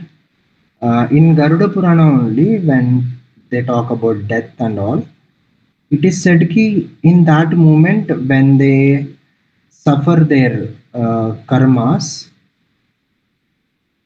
every second will feel like a yuga. They will long for death. So it will be such a situation. So by knowing, by being aware of such a thing, one should be aware of what they are doing when during their childhood or in their youth, because or else one will get withered in old age. Withering will anyway come in the old age, but it can be normal, or it can be very painful. So it will be painful.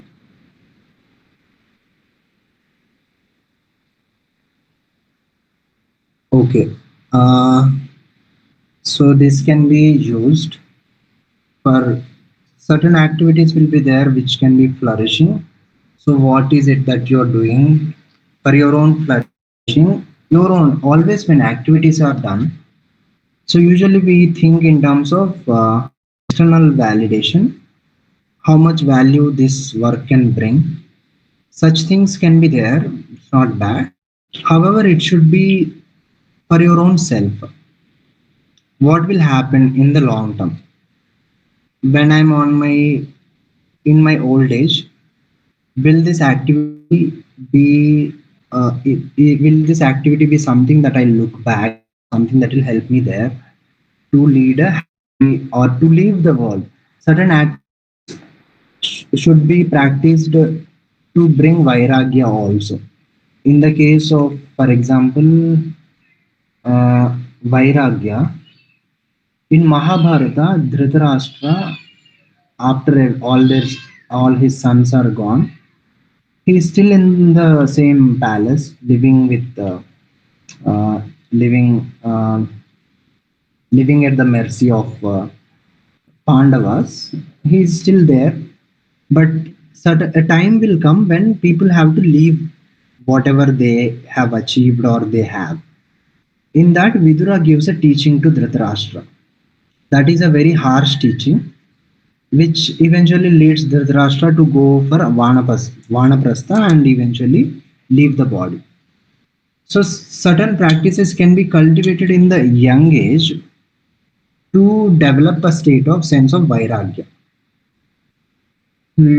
Yeah, if you got youthful passion, you can see how you can channel it in a productive way. Productive way in the sense, productivity. It's all about there are only like I said, there is a permanent wealth. That permanent wealth is karma and vidya. So anything that you do should be somehow aligned and somehow be able to bring you that permanent wealth.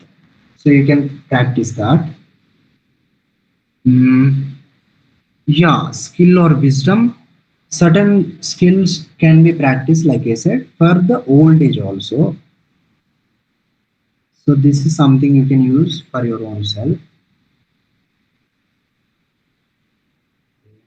Four more. Okay.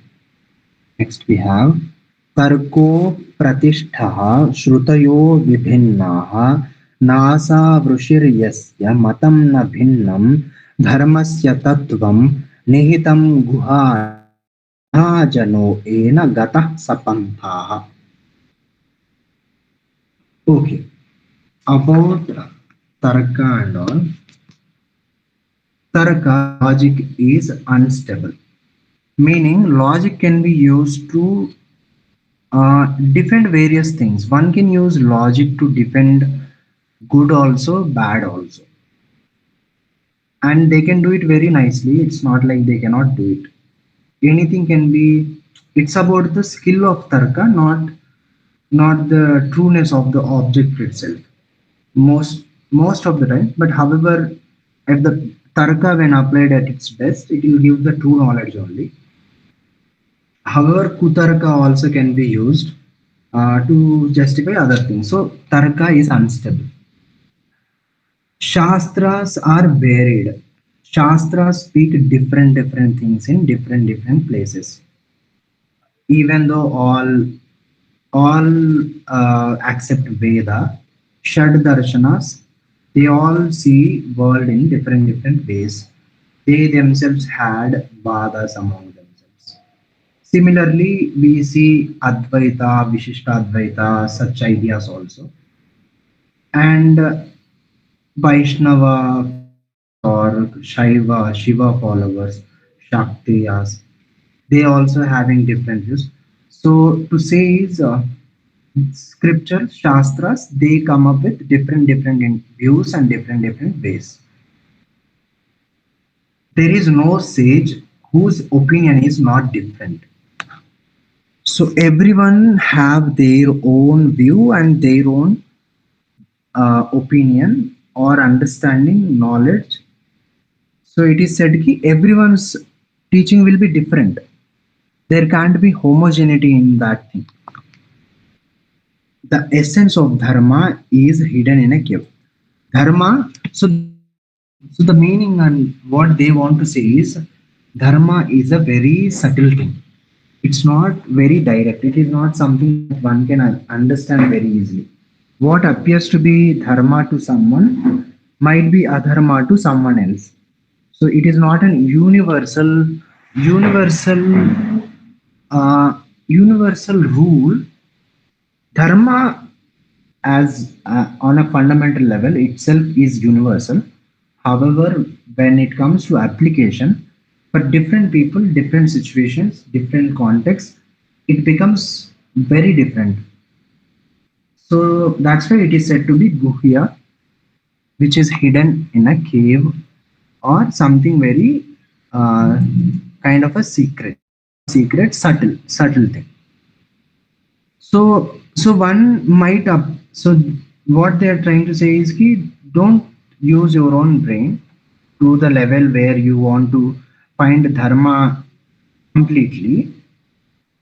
You can use the help of people who have walked the path of dharma and and have successfully achieved the results of dharma. So it's wise to first refer to people who have walked the path of dharma and then get into scriptures and other things.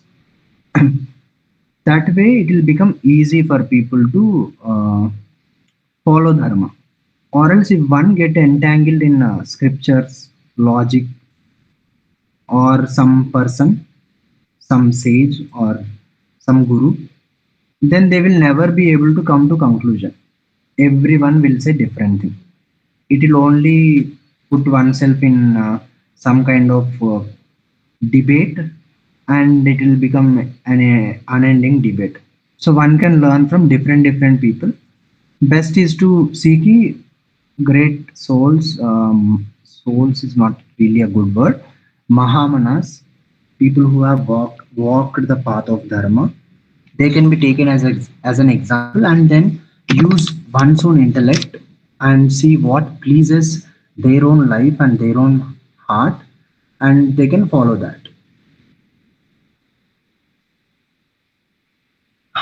Dharma is guhyam, guhayam. It is hidden in a cave, so it does not come.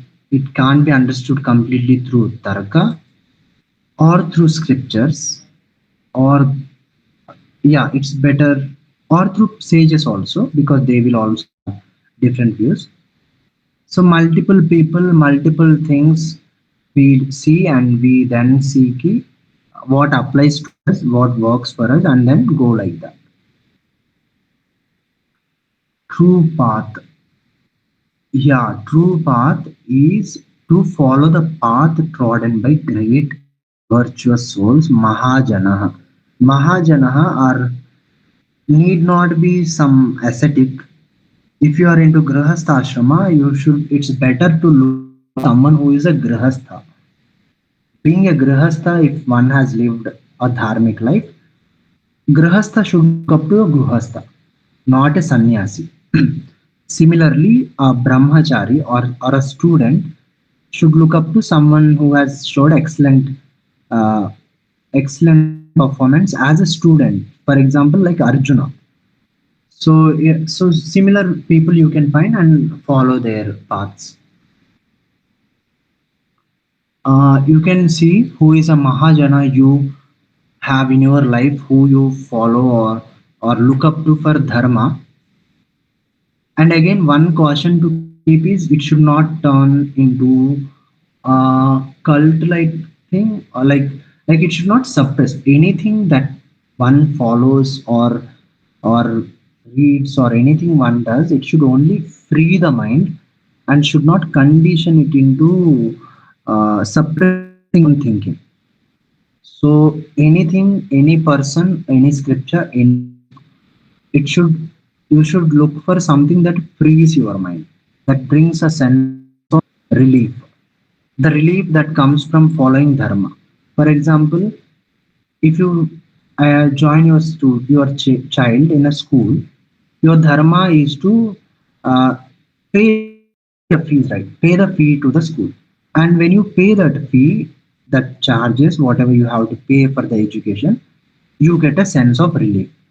Similarly, when parents get their children married, they get a sense of relief.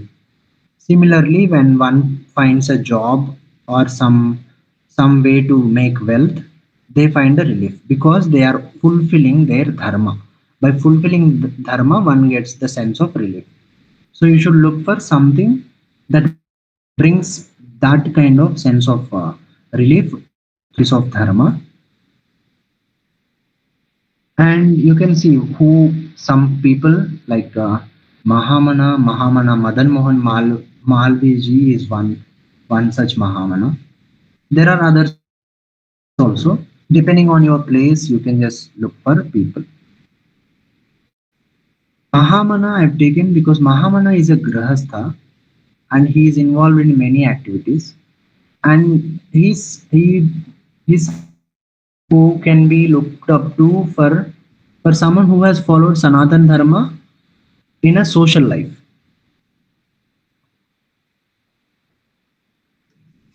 Okay, next we have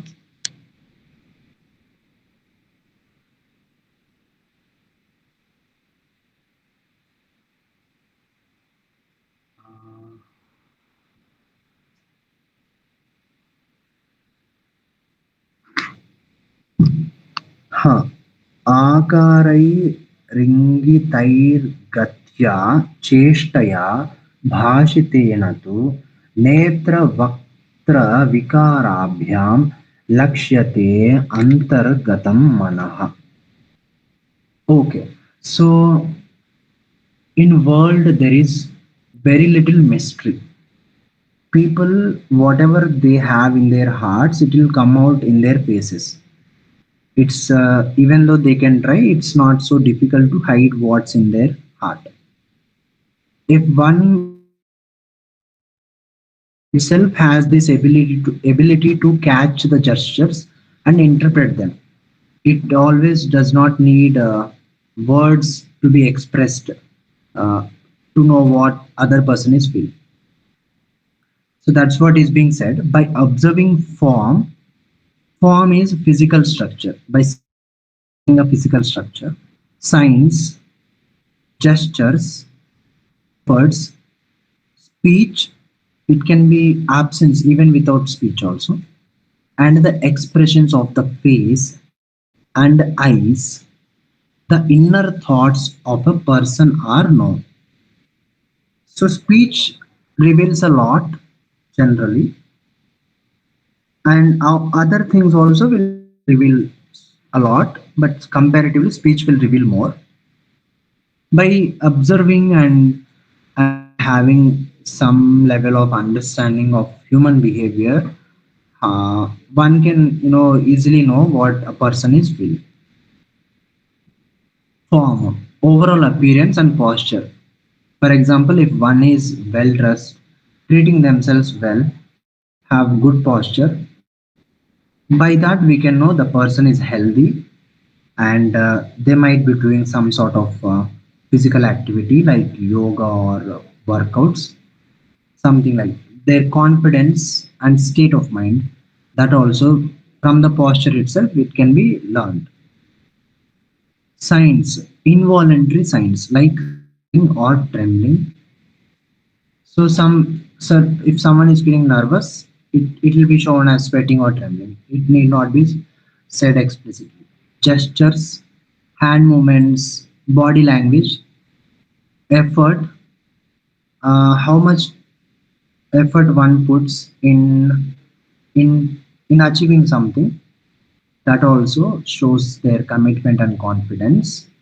Speech, in speech, what to look for voice, tone of voice, choice of words, what kind of words are being used, uh, based on words. For example, the difference, if I have to take the example, we can See how Shashi Tharoor speaks, and some maybe some other person, someone like Siddharamaya maybe.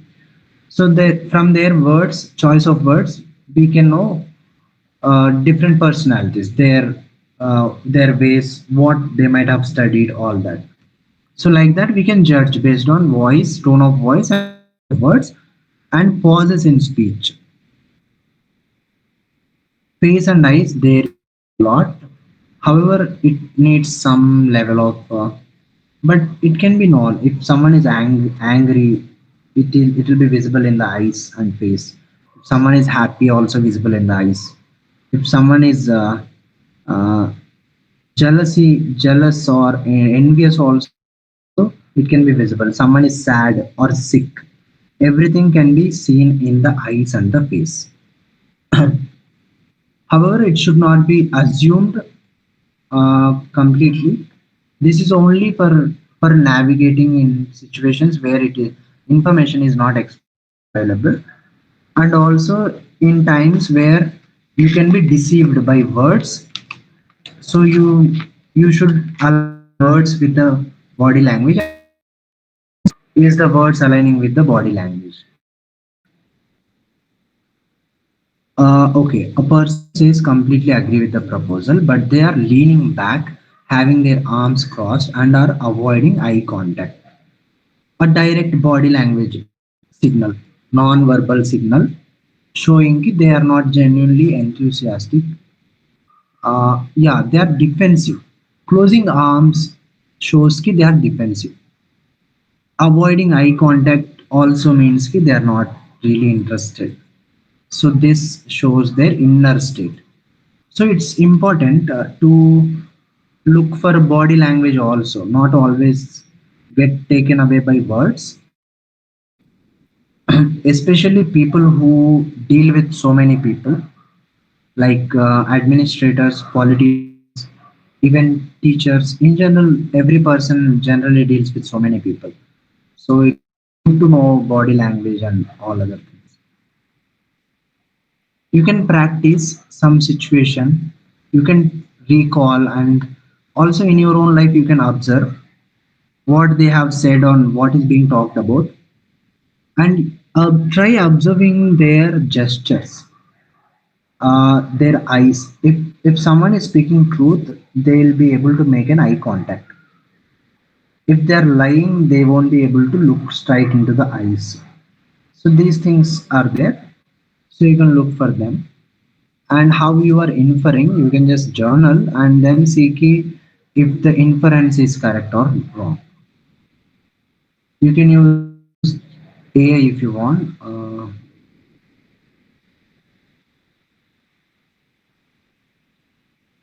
AI to see okay, I have observed these gestures. What could this mean?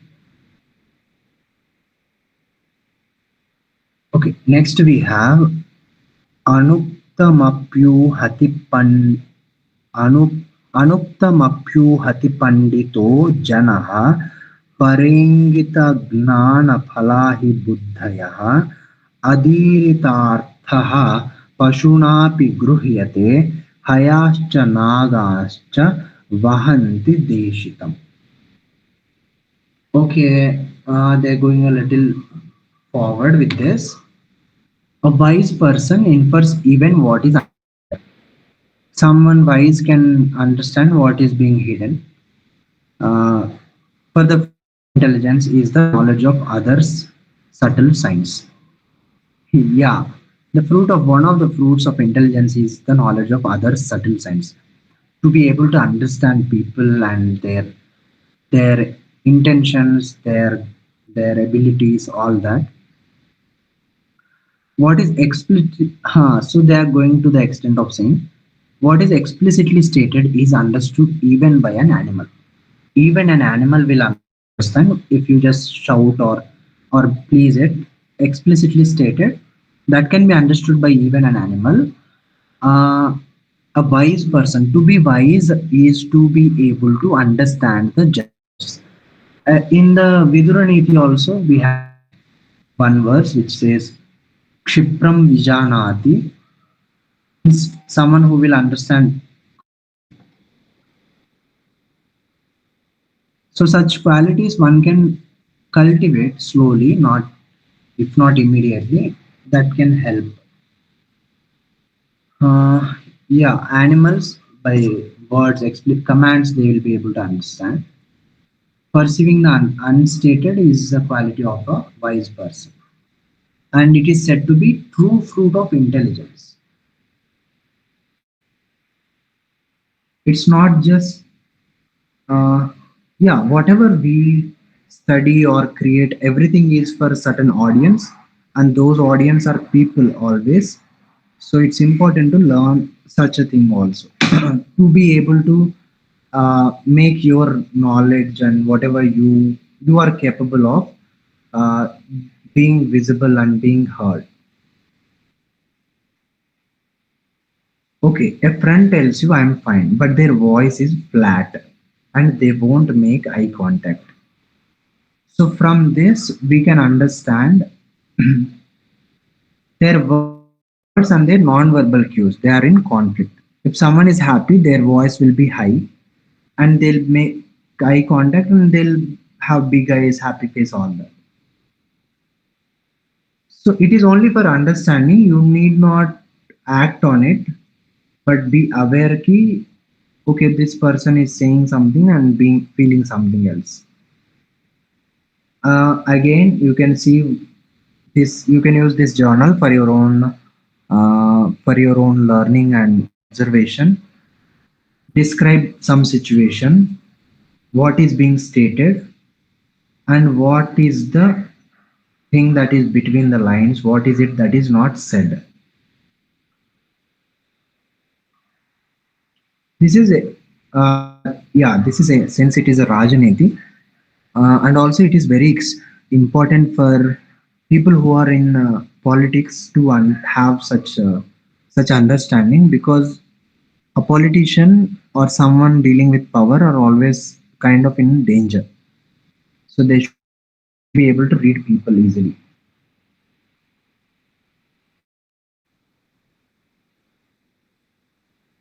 Okay, next we have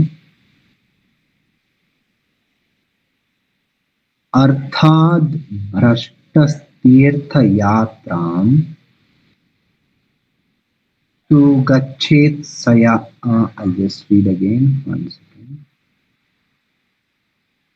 हाँ अर्थाद् भ्रष्टस्तीर्थयात्रां तु गच्छेत् सत्याद् भ्रष्टो रौरवं वै व्रजेच्च योगाद् भ्रष्टः सत्यधृतिं च गच्छेद् राज्याद् भ्रष्टो मृगयायां व्रजेच्च. Okay, so it is talking about a penniless person, even after going out, struggles for a livelihood. Without money, people will struggle. Okay, one second.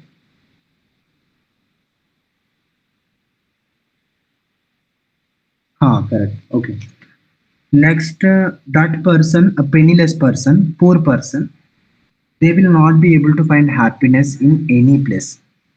This is a universal truth, and I think everyone will agree. This is being said in Niti, even in Chanakya Niti also. This is a similar thing is being said. Even in Panchatantra also, a similar thing is being said. So at all costs, one should try to acquire wealth and try to save it for their own protection and their own prosperity. In the end, distressed, he goes to a desolate hell. Yeah, they lead to kind of an isolation that will be there. People fallen from yoga remain friendly and patient. Yoga, in the sense, yoga, we can take it as some certain level of quality, and if they have lost it, even then they'll remain friendly and patient. Yoga can be like an achievement. For example, there is a king, and if they have lost that kinghood, if they fall from that position, their arrogance will go away. Yoga, yeah, as I said, is an achievement. If that is gone, that is lost, then people will become friendly and patient. Or else, with yoga, with certain level of achievement or success, people may not be friendly and patient. They might show arrogance or pride. A king who has lost his kingdom will go for forest for hunting. This is something I think in those days people will do. A penniless person without resources, it is difficult to find livelihood. They'll find no happiness and ultimately faces desolate end. So one should always strive to achieve material wealth, material support. A spiritually fallen person or someone who has lost their own uh, what they have achieved, they maintain friendship and patience. This shows an inner resilience, yeah, of course, and also a state of loss only. The humility thing, it came not because they are humble, it came because they have lost. Disposed king. Yeah, so what this is talking about is when someone, a politician also, if they lose power, it is like death to them. So what they do is they engage in solitary or some kind of pursuit which will give them a sense of purpose and self-reliance again. For example, if a successful CEO is suddenly fired from their job, from her job, she feels lost and stripped of her identity. So, what is the wisest action? Wisest action is to go for a solo hobby, like how the king went for hunting, to go for some solo hobby and take some time to regain their sense of purpose and then get back into life. That can be a way for someone who has lost their identity. So you can see what is your current state, what is the corresponding or next path available, and you can see what you can do to cultivate that or achieve that state.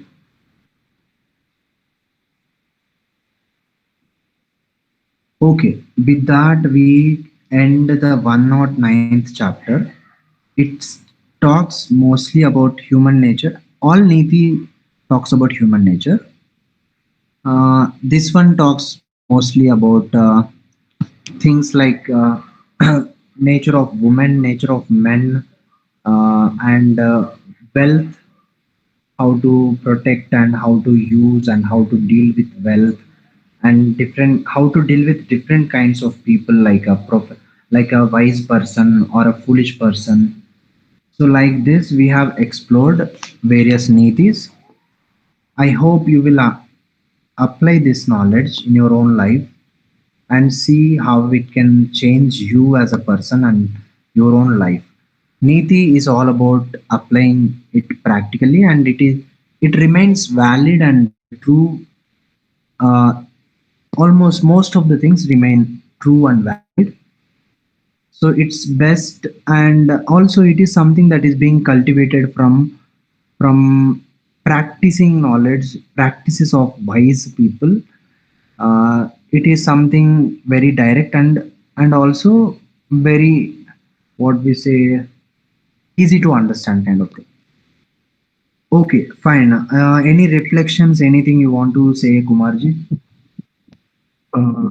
Actually, totally, we are having not my new teacher. No, in this we have 54 nitis. This is 109th chapter in the Gruda Purana. Okay, sir. Okay. In this we have 54 nitis. Okay.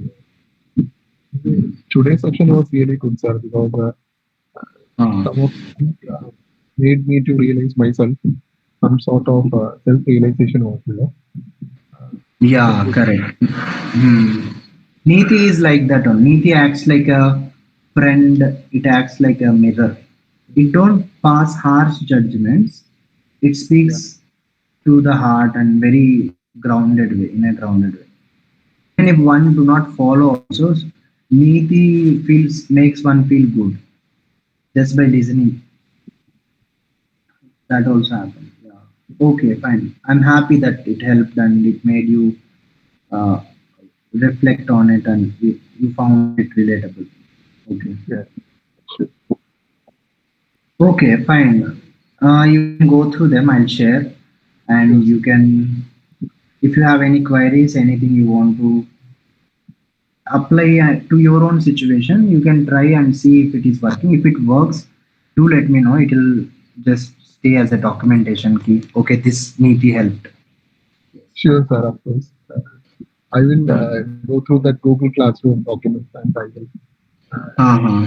Yeah. Okay. Okay. Fine. Thank you. We'll meet next week. Okay, sure, sir.